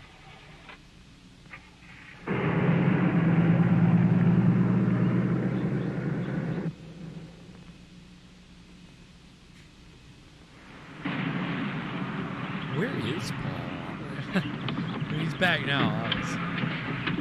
Paul, someone was here. Who? Martha, she said. She saw you? No. She called out her name. I hid in the lab, but she didn't come in. Good, good. Nobody gonna see you. Go on, go on. Paul? What? May we please go away somewhere? I should like to see some of the things you've told me about before. Before what? You know, when you have to tell others about me. All right. We'll go this afternoon. It's time you experience being around other people. Thank you. I'll try not to embarrass you. Thank you. I'll try. That's exactly what you want to hear. I'll try not to embarrass you. Probably very good possibility.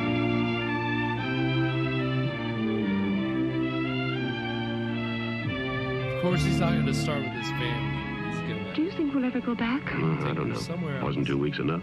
It was wonderful, but too short. I loved every minute of it anyhow. The plaza, the shops, the people, the marvelous old mission. It was all exciting and beautiful. But sometimes I felt I said the wrong things or asked the wrong questions. He took her on a little Once or vacay. twice people stared at me, and I... did I make a mistake, Paul? No, you didn't make any mistakes. It's just that people don't see the beauty around them sometimes. They take it all for granted. Your enthusiasm made them aware of what they were missing. Is that good? Very good. We'll pick up Martha on the way home, and you can meet Gordon and Helen. We're almost there. Let's hear it. Start with the Victoria family. Spencer, from Denver, Colorado. Parents deceased. They got enough. Age 25, unmarried. Studied where? At the University of Colorado, the College of Applied Science and the School of Medicine. Was established by territorial legislature in 1861. This is the other part of mad science. You know, we talked about earlier for secrets. Say where you went to school. And then second, obviously, dissertation. Remember, is never lies. volunteer. Secrets and lies. Now, how did we meet? That's what You were in takes need of a research assistant, science and I was from the recommended by a normal professor realm. of chemistry, His name? Dr. William Bickman. Good.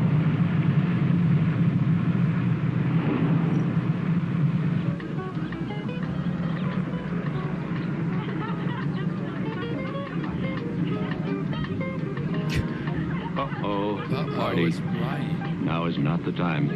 Yeah, no, fuck, no, get her the fuck out of there. Oh my god, bro. Paul, this is what is called making one's debut, isn't it? I'm a debutante. Look at this deb over here. It's like, I deserve my debut.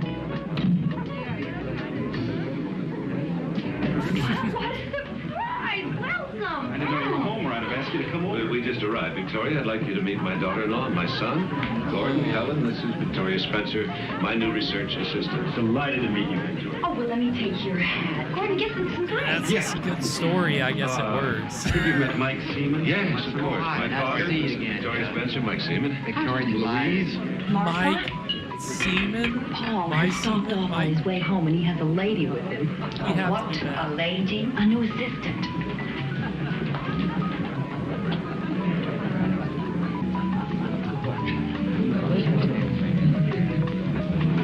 Paul's got a new lady. I think you're going to find work Working with Dr. Holliston, very exciting. I'm sure. It's ridiculous. You were Sweetie, this is fantastic. Was I all right? Just fine. Paul? I'm surprised. You didn't call me when you got home. What are you talking about? I was up at the house 2 weeks ago, and that dog of yours was there. Oh, yes. Scared the hell out of me. I was in and out in the one day. I didn't find it necessary to tell anyone. Martha, meet Victoria Spencer. She'll be working with me. Victoria, this is my sister-in-law, Martha Douglas. Paul has spoken of you so many times. Really? Well, I'm afraid he hasn't mentioned you. Where are you staying, Miss Spencer? She'll be staying in the house. Bitch. Of course. I'll come home with you today. Tell me when you're ready. I'll get my things. Oh, no, you don't. Now, you help me plan this collection, and I'm not going to let you desert me in the middle of it. I'll take you home tomorrow. Oh, by the way, George just came in, and he's looking for you. Oh. Excuse me. Swanky 70s parties. Everybody with their Where'd you study, Miss Spencer? big, At University of Colorado. Colorado. That's my old alma mater. Tell me, is Dr. Hanley still head of chemical medicine there? I heard he was retiring. He was a cantankerous old bastard, you know, but a damn fine teacher. I look forward even more to working with Dr. Holliston. I still have much to learn. Oh, shit. Getting flirty. Less and less. Excuse me. Excuse me, please. I've been in a holding pattern over you all day. What shall I do about it? Look, while we're mulling over all options, have some wine. It's an Italian vintage. Probably made in Algeria out of bull's blood, rubbing alcohol. If a man with your taste and intelligence enjoys it, who am I to refuse? Oh, my The sun shines on these dreary people as if they were worth a floodlight inspection. But for me, as Oscar Wilde once said, give me deeper darkness. Money is not made in the light. Excuse me. I believe it was Mr. George Bernard Shaw. First curtain of Heartbreak House? Got him. Of course. I was just testing you in your past. Beauty plus intelligence. Very sensuous. Oh, we're going to enjoy a rousingly good hump. Hump? A ragged overcoat on. A rousingly good hump. That's the worst line I've ever heard on this show. Gonna go ahead. I've read much of the Call it subject. now.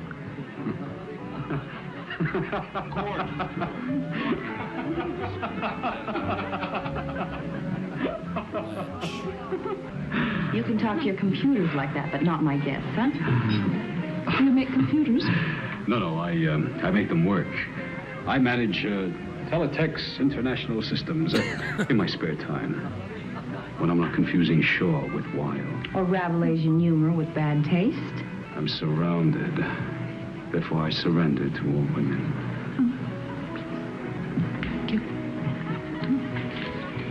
One of these days, I'm going to remember what a presumptuous son of a bitch he is and not invite him around. He's only obsessed with a perfectly normal urge. Or so I've read. Victoria, you are unique. And totally charming. Come on, let me introduce you to some nice people. Unique? What the fuck do you mean by that? Let's say nicer people. God, this man, 70s parties. And here in his cameo appearance, Mr. Roddy McDowell, ladies and gentlemen. Good game. No, not really. I could have given you my queen and both rooks and still have whipped you. You may be right. No, that's not correct. It is feasible you could have given the queen and one rook, but not the queen and both rooks. Chess is one of the last bastions of male chauvinism. Oh, my God. Would you like to challenge the champion? I've never played. She has never played, and yet she tells me I am wrong. I've read the rules in a book on chess, and a very interesting book by Alekhine. Oh. You know, I had a friend once, never skied. He read every book there was. First day out on the slopes, broke both his ankles. This is much safer. You just sit down, sweetheart, and I'll show you the rules of the game. Thank you. Sweetheart. This little doodad, that is a pawn. Now, he can only move one space at a time, except on his first move. I know. Shall we play it? I said I read a book, guy. Well, they use the pacifier, but they refuse to be humiliated by discussing it. They wouldn't go that far, not even for science. Oh, your Victoria is something extraordinary. You should see what she's doing to Frank Riley. I love it. I hope he doesn't beat her too badly. Dr. Brothers, I read your column every day. It's wonderful. Thank you. That's very nice. Excuse me. That was a blink and you miss a cameo by Dr. Joyce Brothers as well. Pardon me. He's a TV person out. TV psychologist? Yeah. 70s. Finally.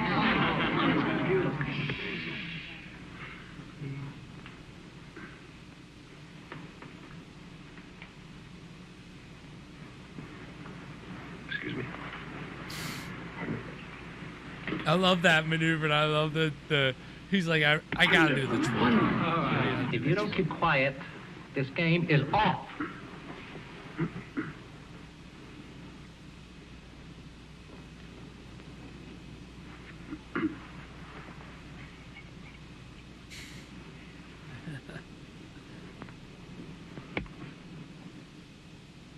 Gotcha.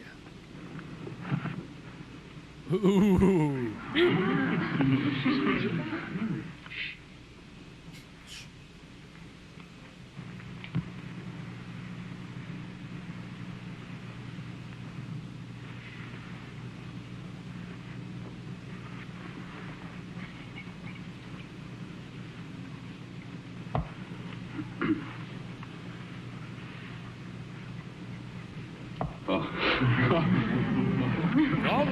Quiet. I love Roddy McDowell gets like special credit in this, and all he's got to do is he's not even got to deliver lines. He's just got to play chess. Now she's got it. Sorry, I called it this word. Now she's got it. Check.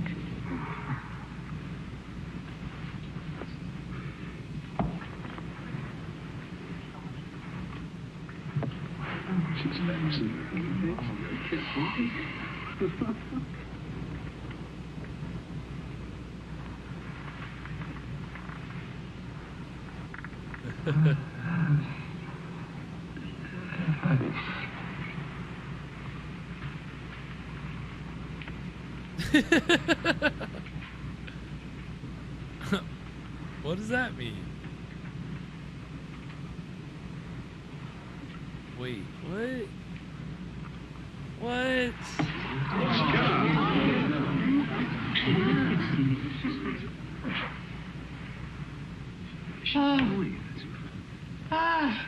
It's Sandman versus Staunton. I don't understand. Huh? I don't understand. Oh, yes, you do. Oh, yes, you do. You understand damn well that is Sandman versus Staunton. I knew it 15 moves ago, and I couldn't focus on it. Oh, the match was played in Paris on December the 6th, 1843. It's a classic game. You led me into it. You played before. You know every game. Not every game. Well, you certainly know this game well enough. You let me win. Does it work like that? You should have played bishop takes, rook's pawn. I'd have had to resign. Where have you played before? I've never played. I've only read books. I've never played. I've only read books. You let me win. Now he's acting. Now he's She let acting. me win. Nobody lets me win. Let me out of here. Nobody lets me win. Bravo. See, I can read lips a little I bit. had him beaten. You are a married man. This is my gal. I believe that I believe that even if I had taken his rook's pawn, he could have replied with a move that would have been a draw. Enough, Victoria. Why did you wish me to lose? Because does. You should have lost. But chess is only a game. Once one knows the alternate possibilities of play, there's a logical progression to the conclusion. There are some things you can't get out of books. To understand them, they have to be experienced. Be patient. Victoria! What a wonderful thing to see. His ego will never recover. Oh, welcome to our little group. You really We're original, showed but that very asshole. loving. We You'll like love us. you. I That's know. how everybody makes friends when you get older. Yeah. And that is gonna take us to our second break. So that was the exciting middle of Embryo. And and I say exciting, I don't know if that's the right word, but interesting middle of Embryo, I would say. It's kind of wild that this has horror. It has horror kind of stuck as a tag on it, but so far we've gotten very little horror. The first act was a lot of kind of sci-fi setup, kind of setting up what this scientist's whole deal is, what his area of research is that is going to lead to him creating this embryo. And then in the middle, this embryo has become a full-grown woman, and it honestly, a lot of that was taken up by that party sequence. It's kind of wild. You wouldn't expect like a movie that is it kind of gave a montage of her like first couple weeks, but now we've spent a whole lot of time on her debut, and it went well, and she's very endearing. I like Victoria. I'm down with Victoria. She, right now, and so far the Doctor hasn't done anything too unethical, if you get my drift. It's all been pretty platonic so far, thankfully. But it's some point those lines are gonna get right up there. You're gonna be faced with that question. So we'll see what happens in the third act. But so far so good. Not a lot of horror. Just kind of Rock Hudson figuring out how this experiment's gonna go. And it's so interesting that Rock Hudson is playing her creator, and her, they're kind of hinting at them developing a thing, right? Which again, unethical, but we haven't gotten there quite yet. And then we see Roddy McDowell as this chauvinistic chess master. And it's really strange because both of those men were closeted homosexuals. And they, in the industry, people kind of knew, but it was open secrets, right? And especially Rock Hudson, it was a little more unique because he was always a leading man, right? So he had a little bit more like high pressure stakes to keep his sexuality a secret, whereas Roddy McDowell was, I think a little more well known. But it's just funny that this movie kind of casts them in these roles that are, just different from kind of what they would normally do, and also just kind of them, and it's weird to just see Roddy McDowell in a cameo role like that, because he's a great actor. He's known for, obviously, to horror fans, Fright Night 1 and 2. He plays the horror host turned vampire hunter Peter Vincent, and he's really great in that. But he was a child actor, and he became famous for a lot of character roles throughout the 50s and the 60s and all through the 90s. He was a voice in A Bug's Life. So, obviously and I think he died shortly after that, but he's obviously a kind of well-known actor. Haunting or Legend of Hell House was another Roddy McDowell film that's really good. Check that out, because this season, especially if you're looking for like a weird kind of British haunted house movie, from the 70s. Legend of Hell House is pretty great.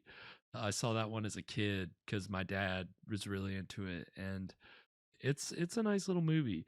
But Roddy McDowall has a great role in that as a I believe like a medium, kind of some kind of ghost hunter type of guy. I don't know.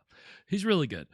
But I mean, so far, kind of, you know, kind of slow paced, but a lot of interesting ideas going on, and we'll see how it shakes out. But you need to definitely see an interesting Bride of Frankenstein takeoff going on here with this scientist who's trying to artificially create life, and he has a female creation. I don't, no spoilers, let's say, but basically this idea had been explored before tonight's movie, and within the context of the Frankenstein story specifically, and it hadn't always worked out too well. So during our break, we're going to see 2 trailers for some Frankenstein movies, which explore the doctor creating a female monster. And so the first is for a Hammer Frankenstein film from 1967, I believe, entitled Frankenstein Created Woman. And despite that kind of weird title, which is just a play on another movie title, it is actually a really great movie, and it's kind of a deviation from what those movies kind of normally, the narrative they would normally do. It plays more with the soul and the idea of transferring souls and through Dr. Frankenstein's experiments. And so it's an interesting film. And of course, he gives life to this woman, and all hell breaks loose. So it's kind of a track that gets recycled in a 1973 TV movie entitled Frankenstein: The True Story, which was produced by Universal, and it has a couple names. James Mason's the biggest one, but then a lot of cameos from big stars, and it is kind of an amalgamation of like a whole bunch of different Frankenstein movie tropes up to that point, with some elements of the original novel, but a lot of just a hodgepodge of different Frankenstein movie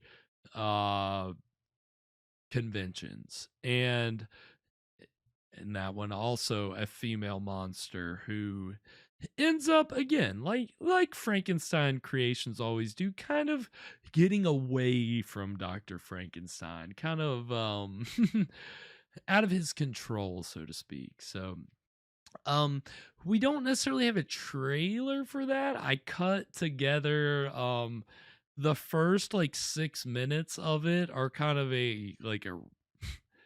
almost like a preview of what the whole TV movie would be. So I cut that 6 minutes down into 3 minutes, and that's how we have a little trailer for it. And it's got James Mason doing a fun little bit. So we're gonna get these 2 female Frankenstein monster trailers, and then when we come back, we'll get into the exciting conclusion of Embryo. So stick around, we'll be right back. Frankenstein. The name stands for fear. Frankenstein. He shocks the world as he mocks the devil. Frankenstein. He creates monsters of men. Frankenstein's most terrifying experiment comes to life.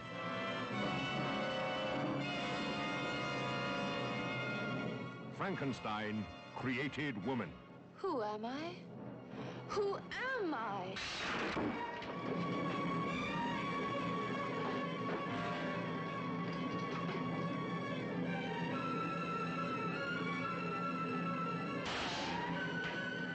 You see, a shield of indestructible matter. What is it for? What is it for? To give life after death, my friend. That's what it's for. Life after death. Peter Cushing as Baron Frankenstein, who crosses swords with Satan in his fight for immortality. He lives. See, hence he's alive. Susan Denberg as Christina, the deformed creature transformed by Frankenstein to a living beauty. Within her, a dead man's revengeful urge to kill. Kill him. Kill him. Kill him, Christina. Foley Walters, the doctor who helps Frankenstein to violate the laws of nature.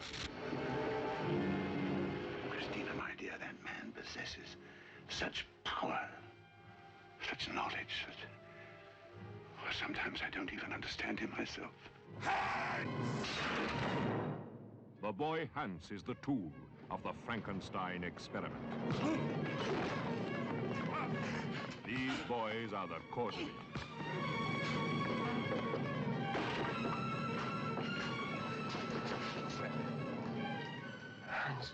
Hans. Come back. He's come back from the grave. Somebody's brought him back.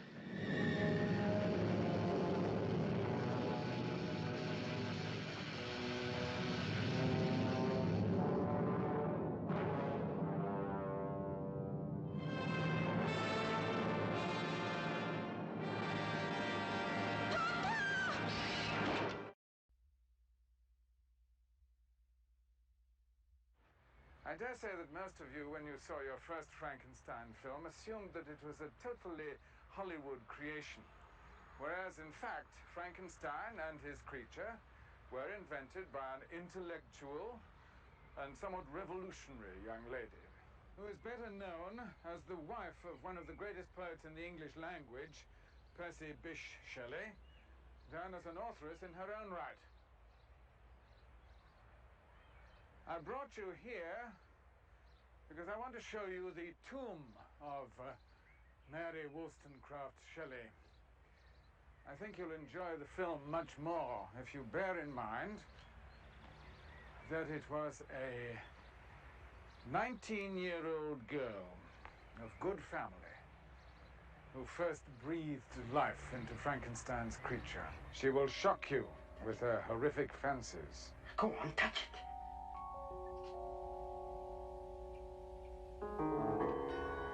It's warm. Well, that's hardly surprising. It's been alive for more than a month. It knows you! Get it off! To a world of danger and excitement.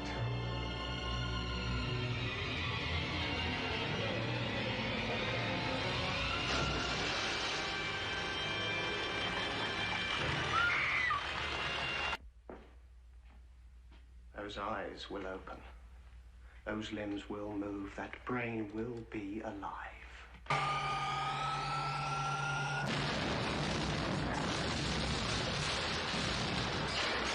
Scenes of rare beauty, such as when Prima, the female creature, is brought to life.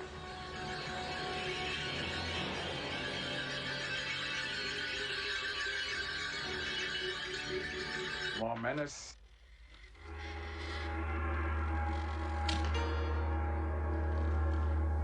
No, never!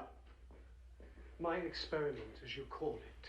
I shall regret that for as long as I live.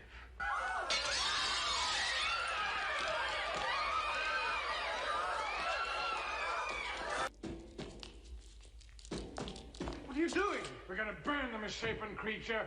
Burn, traitor! Burn, Henry Cloverhill! You want to get rid of him just as much as I do, you hypocrite. Out here.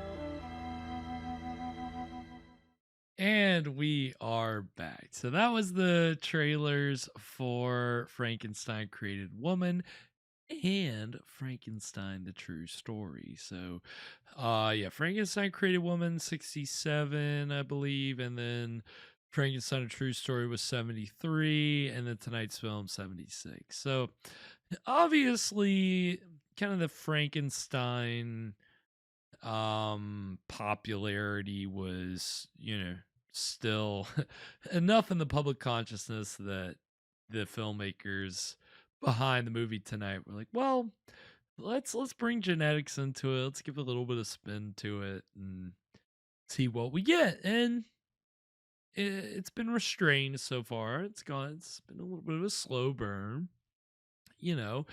Once she woke up, it's just been some general social, well, we just got socialization in the party sequence, but before that it was just some kind of domestication type stuff. Nothing really too complex. So we'll see in the exciting third act how this inevitably all goes to hell. There's always consequences in these mad scientist films, especially anytime the creation of life is involved. If you go a little bit too far, you cross those boundaries, there are consequences. You're gonna pay. So we'll see how Dr. Holliston, reaps what he sows here. I mean, I feel bad for Victoria because she's great so far. She's, in that party scene, she was learning. You could tell as it was going, she was learning, but she was also just charming the pants off of everybody she met. So we'll see, her decline, unfortunately, in the third act. I'm not excited about that, but I'm excited to get a little more into horror territory. In the second act, the closest we got was when the dog was chasing the sister-in-law down the hallway. And, that was definitely building some tension. And then outside of that, second act was kind of, there's a lot going on in the first act, though. So it's been a trade-off. So we'll see how things disintegrate. That's the word I'm looking for. We'll see how they disintegrate the third act. So I think on that note, we'll go ahead and get into the exciting conclusion of Embryo right now.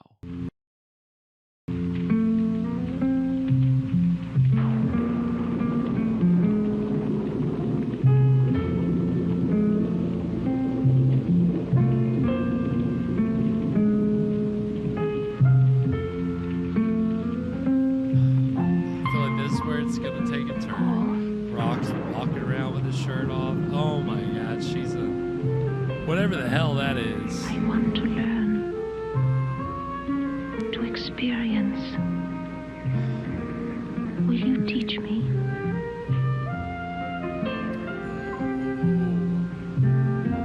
Ethics. I'm gonna put some boundaries up here, Rock.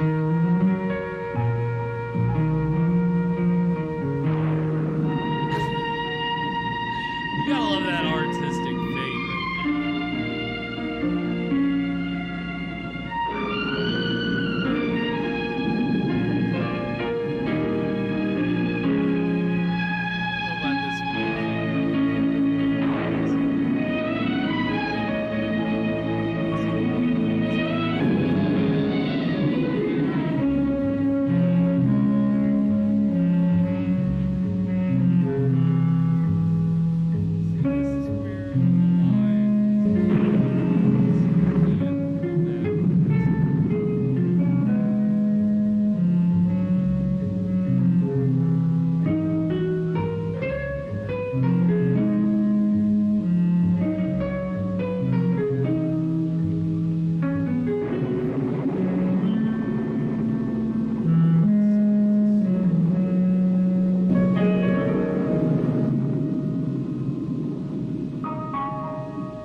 the fuck is going on? Sorry, I was turning my mic down on that. Put you into a clinic.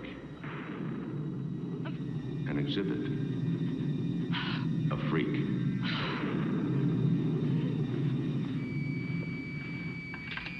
Oh, she's testing her own cells.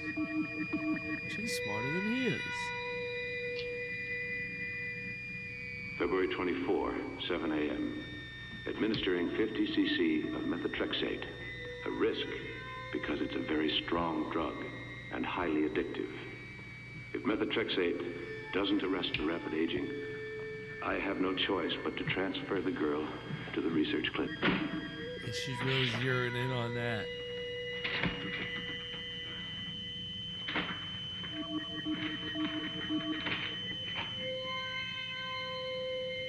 Yeah, things are declining pretty rapidly, it seems.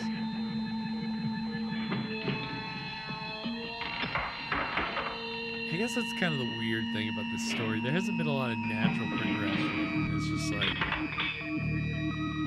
she's born, and then we skip over some stuff, and she's socialized, and we skip over some stuff, and now it's all going bad.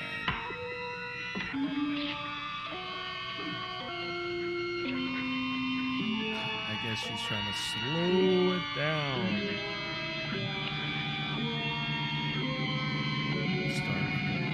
Well, I guess it's some kind of narcotic or something too. So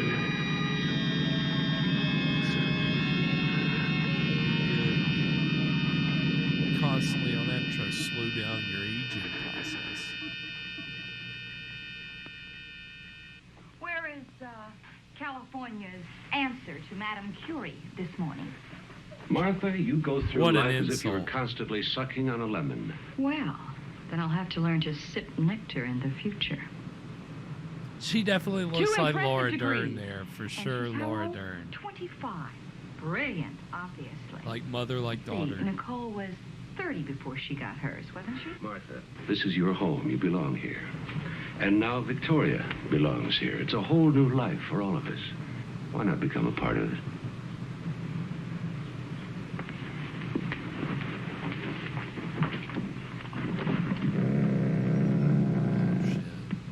This goddamn dog. Demon. Venus dog.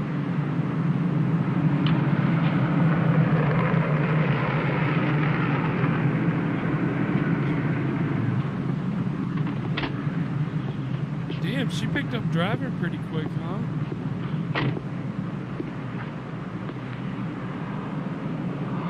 The greatest revelation is stillness. Lao Tse, 12th century?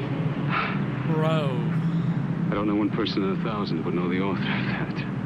And I don't know anyone who's ever quoted it. Well, it could be perfectly matched. Well, it's not a high bar to get over. She's met many people. Probably,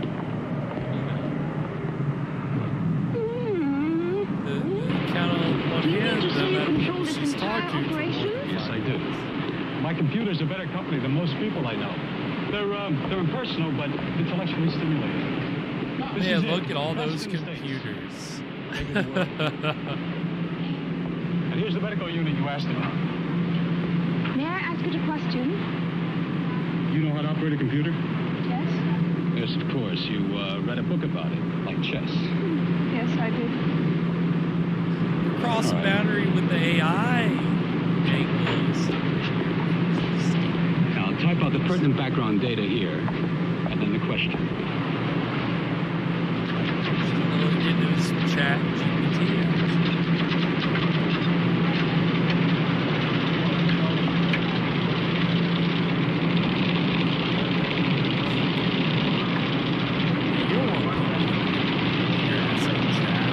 That's private. That's between me and Chad.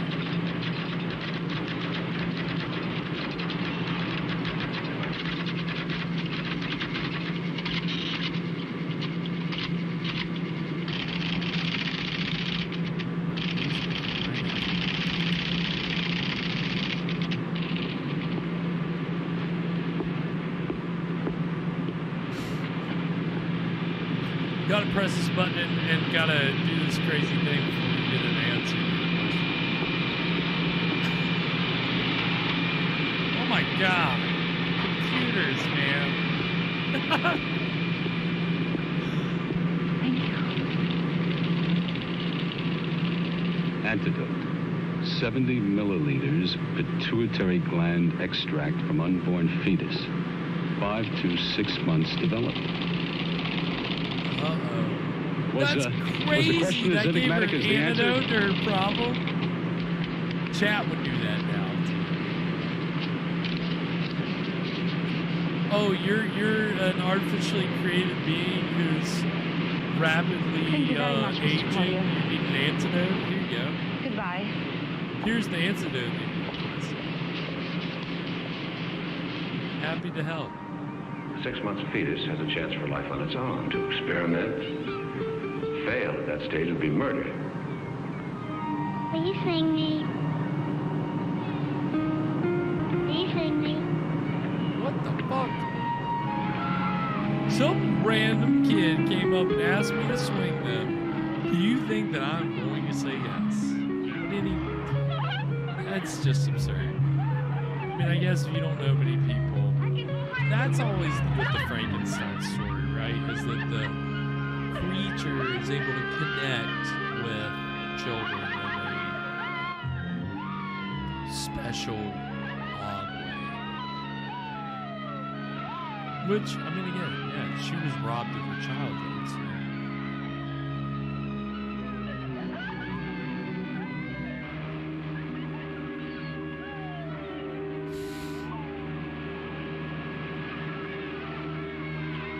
Damn, just going for it.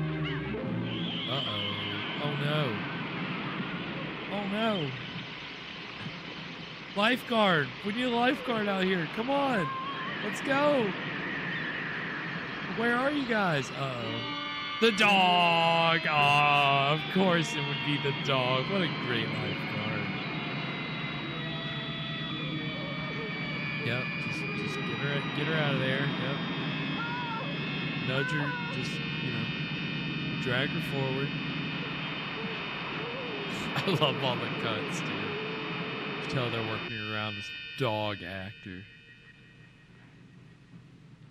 Feels so bad for Victoria. She had it all until she didn't.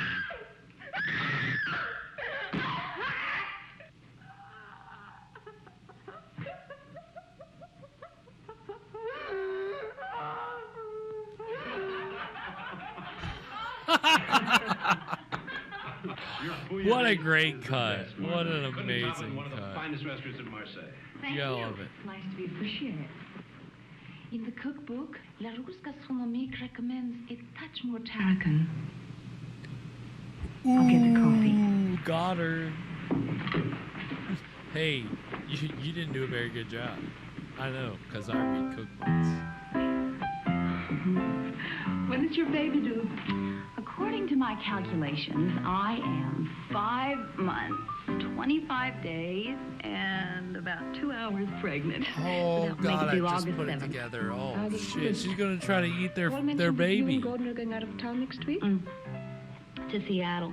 Gordon is beating the bushes again for university money. I'm going to tag along with him. If Dr. Canlin will let me. He's a terrific gynecologist, but he has zero sense of adventure. He thinks that planes and pregnant ladies don't mix. Well, there might be truth to that. Dr. Canlin. Yes. I understand he's very good. Fucking dog.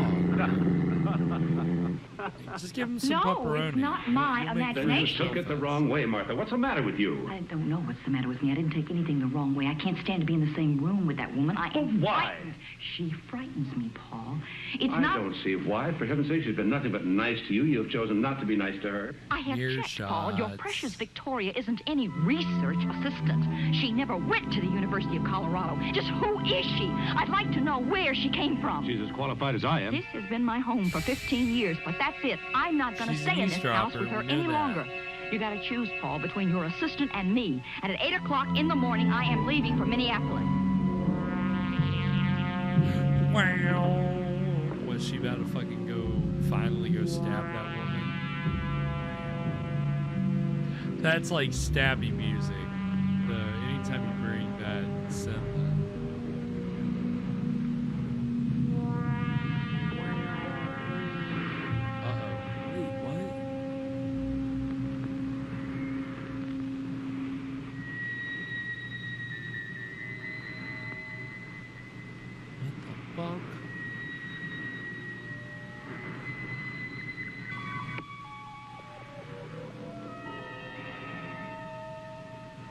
I guess she used some kind of chloroform. Of course, we got taken off of YouTube, unfortunately. To be expected, don't worry. Took care of everything I was doing. I had to go through fucking X last week to get rid of some copyright shit. It worked out, but goddamn, leave me alone. I'm streaming public domain shit. I know it's public domain.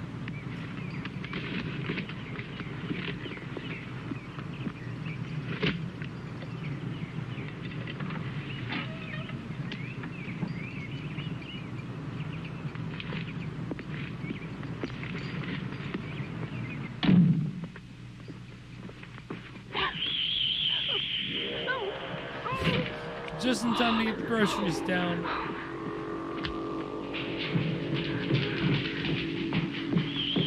Victoria? Paul, what is it? It's Martha. She's dead. Oh, fuck. She did kill her.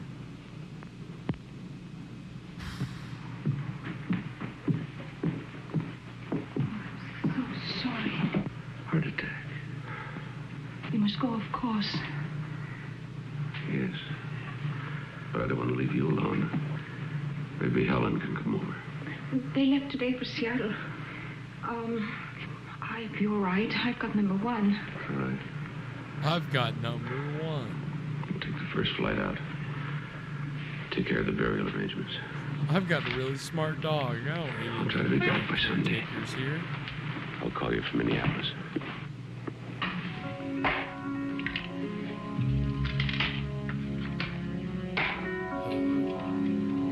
That ain't good.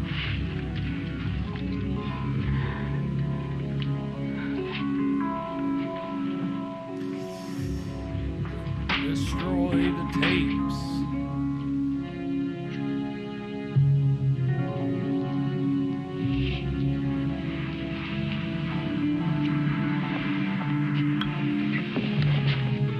And that'll do it.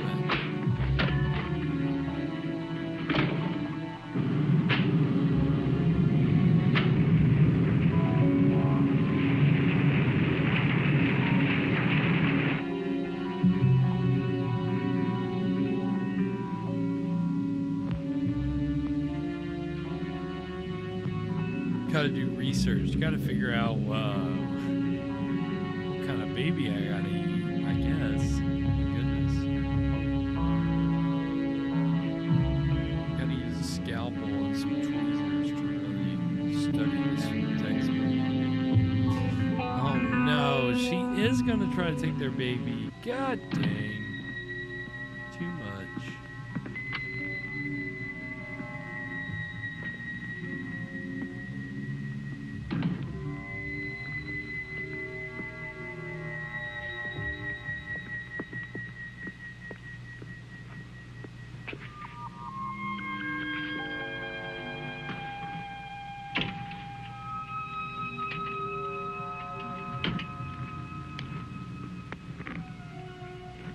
Well, maybe not. Maybe she'll choose not her fucking...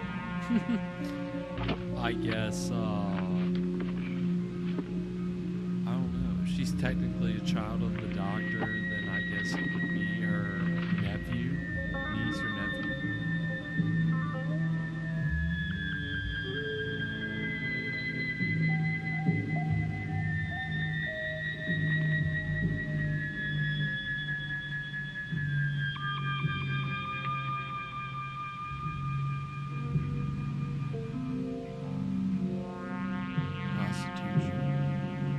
It was the only word I could pick up from that. Prostitution.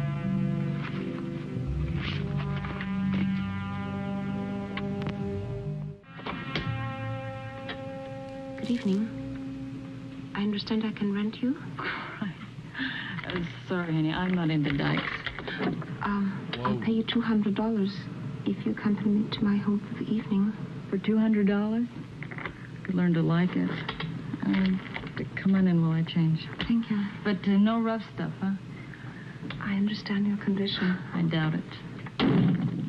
Jeez Louise.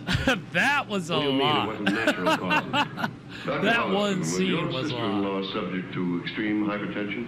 Well, she was tense, yes, but nothing medically serious. She took sleeping pills from time to time. No reason for her to self-administer That might any be other Ralph drug. Nelson. In God's name, get to the point. What killed her? Maybe We not, found a but it massive kinda dose looks of like what we think is pictures I've seen. 5-hydroxydopamine in her heart Director muscle. Ralph Nelson. Now, it's experimental. We don't know too much about it, but the drug seems to have a cumulative effect. It doesn't dissipate, causing cardiac arrest. Dr. Hudson, just a minute. There are forms to be filled out. This may be a homicide. Yes, it is. Oh my God, what the fuck? Hello? Victoria? Anybody home? Hello? No. Yeah, no, not good.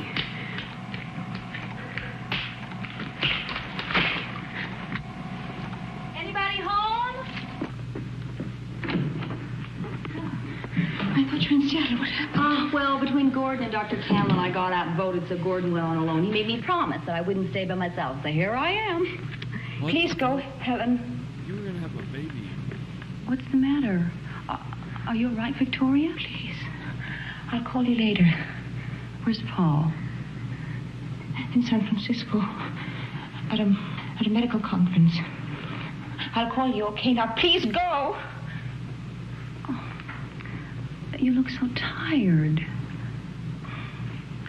Well, now, he is working you too hard. I'm going to make us both a cup of coffee. Really, you are at your depth, lady. You really do not understand. You should go. Wait. Oh no. Oh God. I'll do it. I want your baby. I'm sorry about earlier. Actually, I'm glad you're here.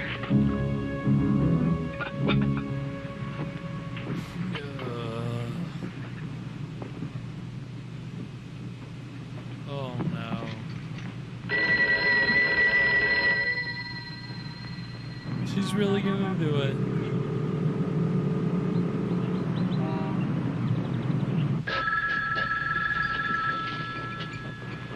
Oh, that was the other lady. She tried to take the prostitute's baby, I guess. Didn't work out, so use your sister-in-law, I guess.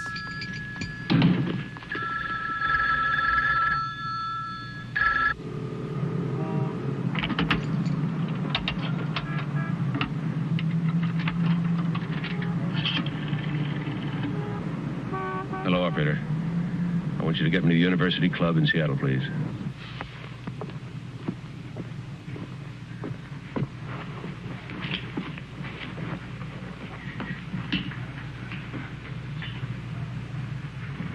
Gordon. Dad. I want you and Helen to sit down. You're at Martha. What? Well, what do you mean? Where is she? Oh, my God. Don't ask any questions. Just catch the first plane home. Son, I don't have time to explain, but that lab assistant I have, she's a little more than a lab assistant, if you catch my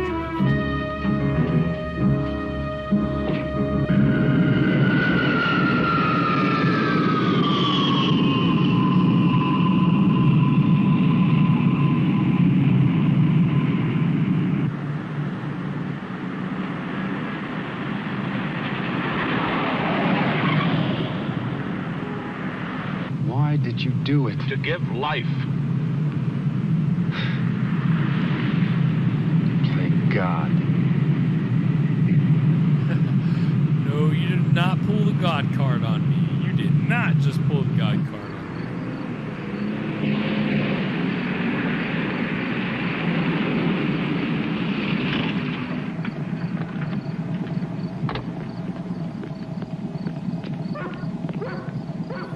Down the basement.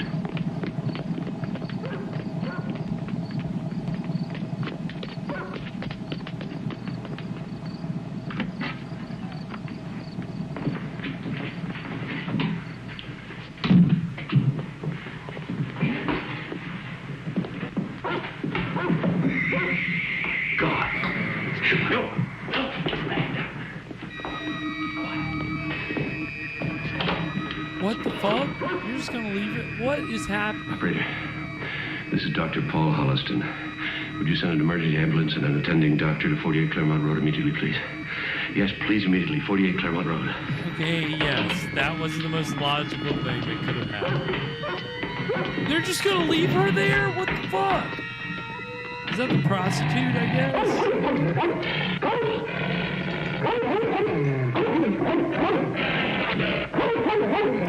Pregnant prostitute. What's the thing? Pregnant prostitute proselytizes peanuts prancing proudly. See that?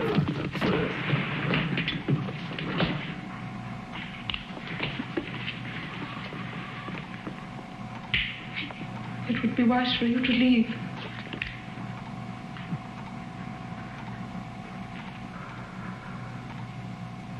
I don't want to kill her. But I will if it's necessary. Why? Tell me why, Victoria. Is that the her baby in the tank? I must. Why Helen? Why the baby? They want to live too. Helen can have more babies. I must have this one. Why? I'm dying, Paul. See for yourself. Why didn't you tell me? What could you do about it? Look at me, Paul. Look at me. She really doesn't look that bad. I'm dying. There was a flaw in your creation. Hard to look bad when you look corrected that good. But I'm immune to infection. And I'm also what I believe is called a junkie. A junkie, yeah. I guess she is a junkie trying to... Yeah, see? The only antidote.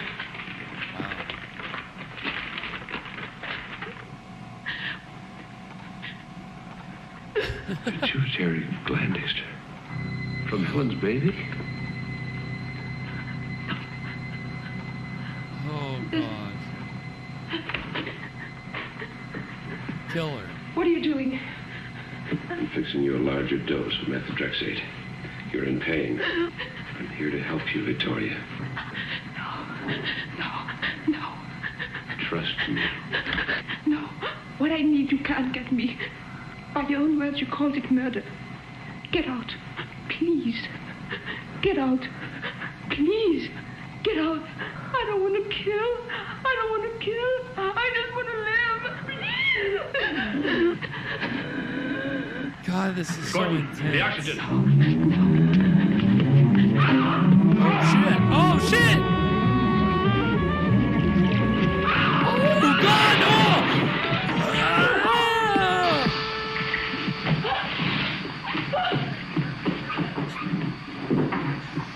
Pick the baby up off the floor. Do something, God damn it. Oh, my God. Make some moves. Oh, that's your son.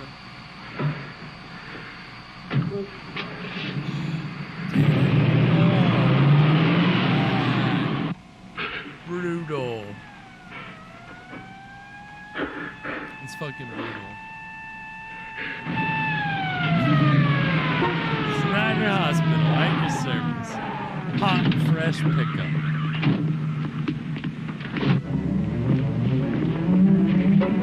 Back there!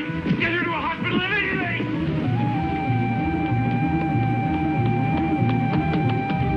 What the fuck about your son, though?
look at her. My goodness.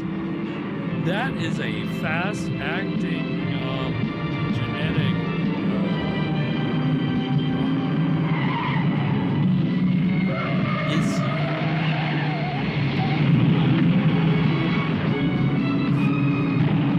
Rock. Ram.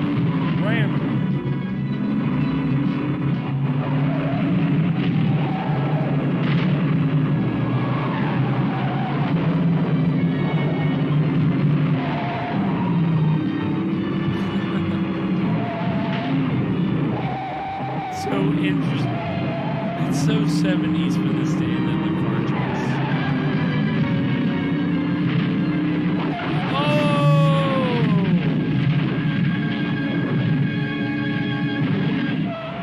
It's a little weak.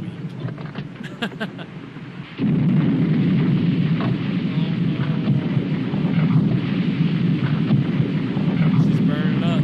She's gonna burn bits.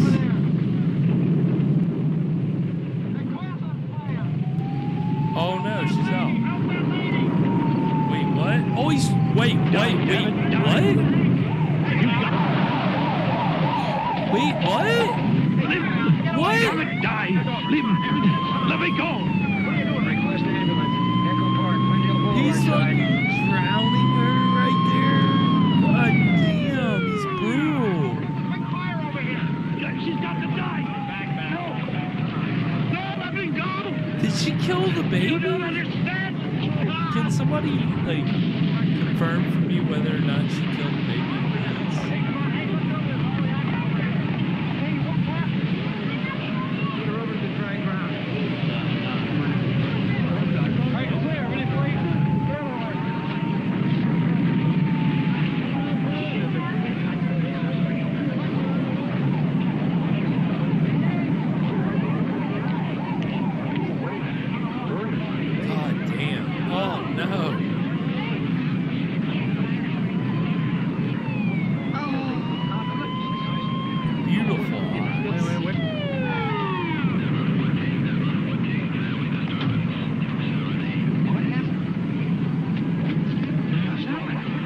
Stay back. Give room to work, please. She's having convulsions. Well, it isn't convulsions. She's having a baby. No! No, it can't be! What? It can't! It can't happen! Fuck? Die! God damn you, die! Both of you! It's your baby. It's your baby. What the fuck? Your baby too. Look at him. Look at him. Better get it. Going crazy.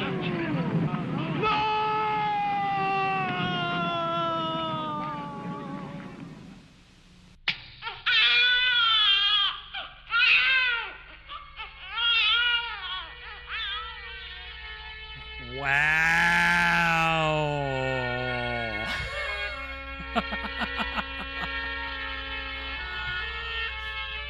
Goodness gracious. Hell, Joe Alves, production designer. Just before I go on about the ending, Joe Alves was the production designer for Jaws. Had a lot to do with the look of the shark, and even directed Jaws 3. So he was our production designer tonight. Goodness gracious. What a fucking movie, man. So there's a lot to unpack there, which we'll do as soon as the credits conclude. I'm kind of, it wasn't a horror movie until it was, right? I think that's what I could say about basically how it ended.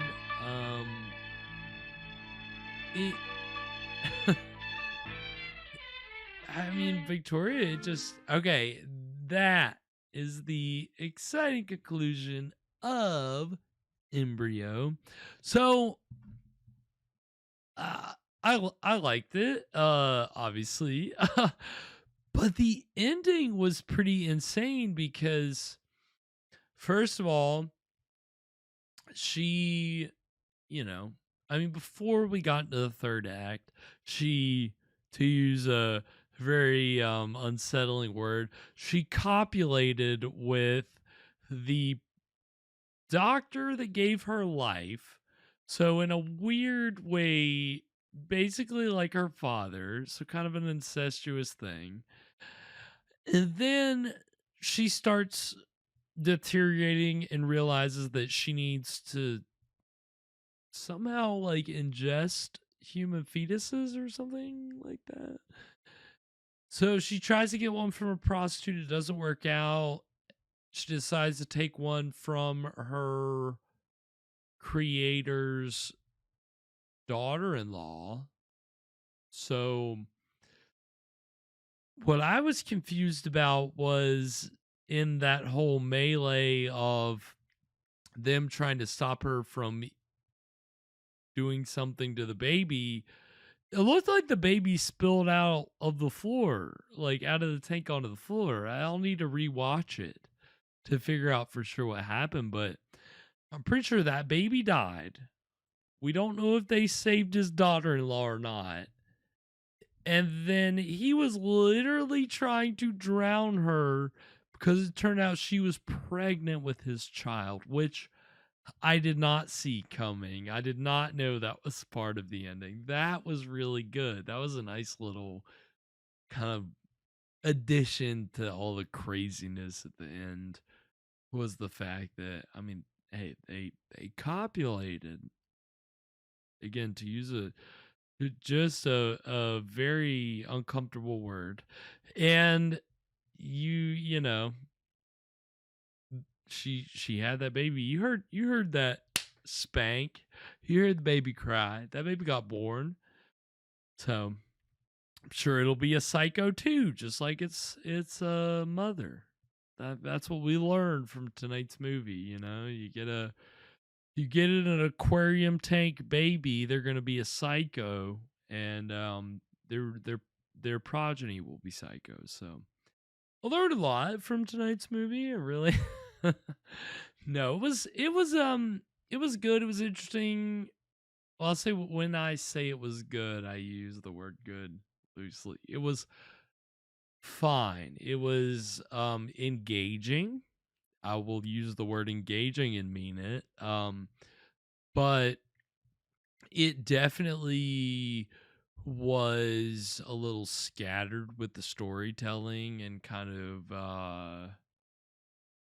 of jumpy, and at the end of the day, it was there were some effective points, but obviously they could have tightened it up a little bit. It was a little, Ralph Nelson obviously had some clout to his name, so I think he indulged a little bit, but they could have played with some other things. They could have taken some more risks, I think, in terms of kind of how fast things played out. I mean, it was just like you get a montage of her learning. She goes out into society once. She starts feeling pains. She tries to salvage herself. I mean, it's just kind of some very blocky sequences, I guess. They don't flow naturally. It's not like a gradual progression. I don't know. I know that all sounds kind of obtuse especially if you're not like used to movie jargon, but the writing here wasn't top quality, and apparently there's some similarities to this with a German story of like folklore called All Rain, something like that. But it's basically about a artificially created woman from the seed of a criminal, and there's a science. I don't know. It's a weird thing, but that doesn't get credit here, but apparently there's some parallels with this. I don't know if that's... I haven't seen any of the All Rain stuff or read any of it, so I don't know if those parallels are really relevant, but it is, just kind of a weird object. I could see why it is kind of forgotten nowadays. It is slow, and it is provides some moments of horror, but on the whole, it just kind of delivers that horror mostly at the end, and it is sowing more confusion than anything else, I think. So take it for what it is. It's, again, Rock Hudson playing a mad scientist. So you got to appreciate the unique qualities, but overall, in terms of a sci-fi horror tale, it's not the most exciting thing, but you got to give it up for Ralph Nelson and Rock Hudson for trying to kind of do something different with sci-fi. And Rock Hudson did a few more movies and some TV movies. I think he did like either World War III or The Martian Chronicles. He did some TV movies that were pretty prestige and a few other features. And Ralph Nelson was kind of the same way. He did one other feature and then 4 other TV movies. And so they didn't do too many forays into sci-fi. So, again, Charlie is, especially if you've heard of Flowers for Algernon and you liked that story, you should check out Charlie if you haven't seen it. We watched it when we read it in school. And then Seconds is a movie from Rock Hudson, a sci-fi movie that I'm going to check out after this because I've heard a lot of things about it, a lot of good things. I just haven't found an opportunity to watch it, and it's streaming on Pluto. Again, spooky season.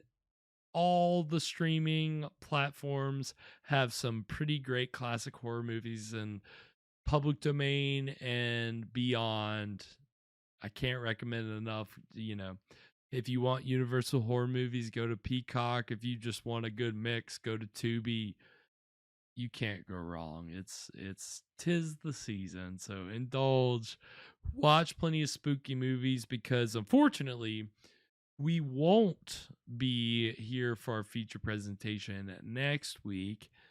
I'm gonna be a little busy, so gonna take a week off, but that also allows us to do a double feature for our last episode of the season. So a little tease there. We're gonna have a nice Halloween double feature. A few days before Halloween, and we'll do our kind of annual Halloween mixtape.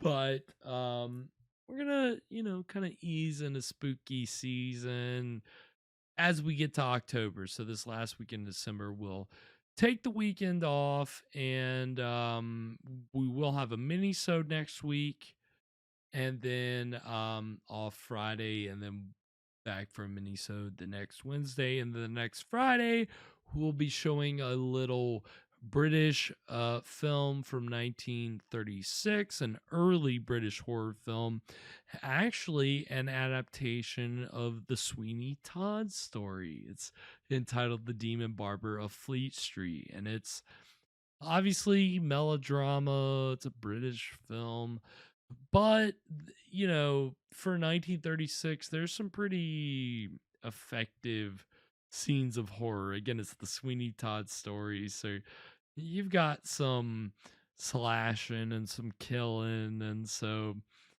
they deliver better than you would expect. I have seen that movie just more recently, and I enjoyed it and was surprised I hadn't heard of it, so I'm excited to share that, but won't get that until 2 Fridays from now, so be on the lookout for that. But of course, we'll be uploading plenty of past episodes and shorts and stuff on our YouTube page, so you can go find all that over there at Stream Live. Of course, we are keeping you up to date with all of our programming stuff on our Instagram page, and we're over there as Scream Stream Show. We're also over on X and TikTok at Scream Stream Show, so you can follow us over there. You can find me over on Twitter. Well, I just said X, so I've given in. I'm going to call it X, even though I've been wanting to keep calling it Twitter. You find me over on X at Spakenstein. And of course, even though Mr. Evan Sink is not with us tonight, you can go find him over on Twitter and Instagram at Caligari Curse. Thanks everybody so much for tuning in tonight. Sleepy Steve and Sweet Fee over on YouTube. Love you boys. Thank you so much for tuning in. You know, I usually give it over to my guests for final thoughts, but I'll just say I don't know when my stream's disconnecting right as I'm closing out, but as it reconnected. Weird that it's gonna do that right as I'm closing out. But you know, I'll just say that if you're gonna put a bun in the oven, don't consult your local neighborhood mad scientist, because he might have some more devilish plans in mind. So until next Wednesday for our mini-sode. Sweet screams, everybody.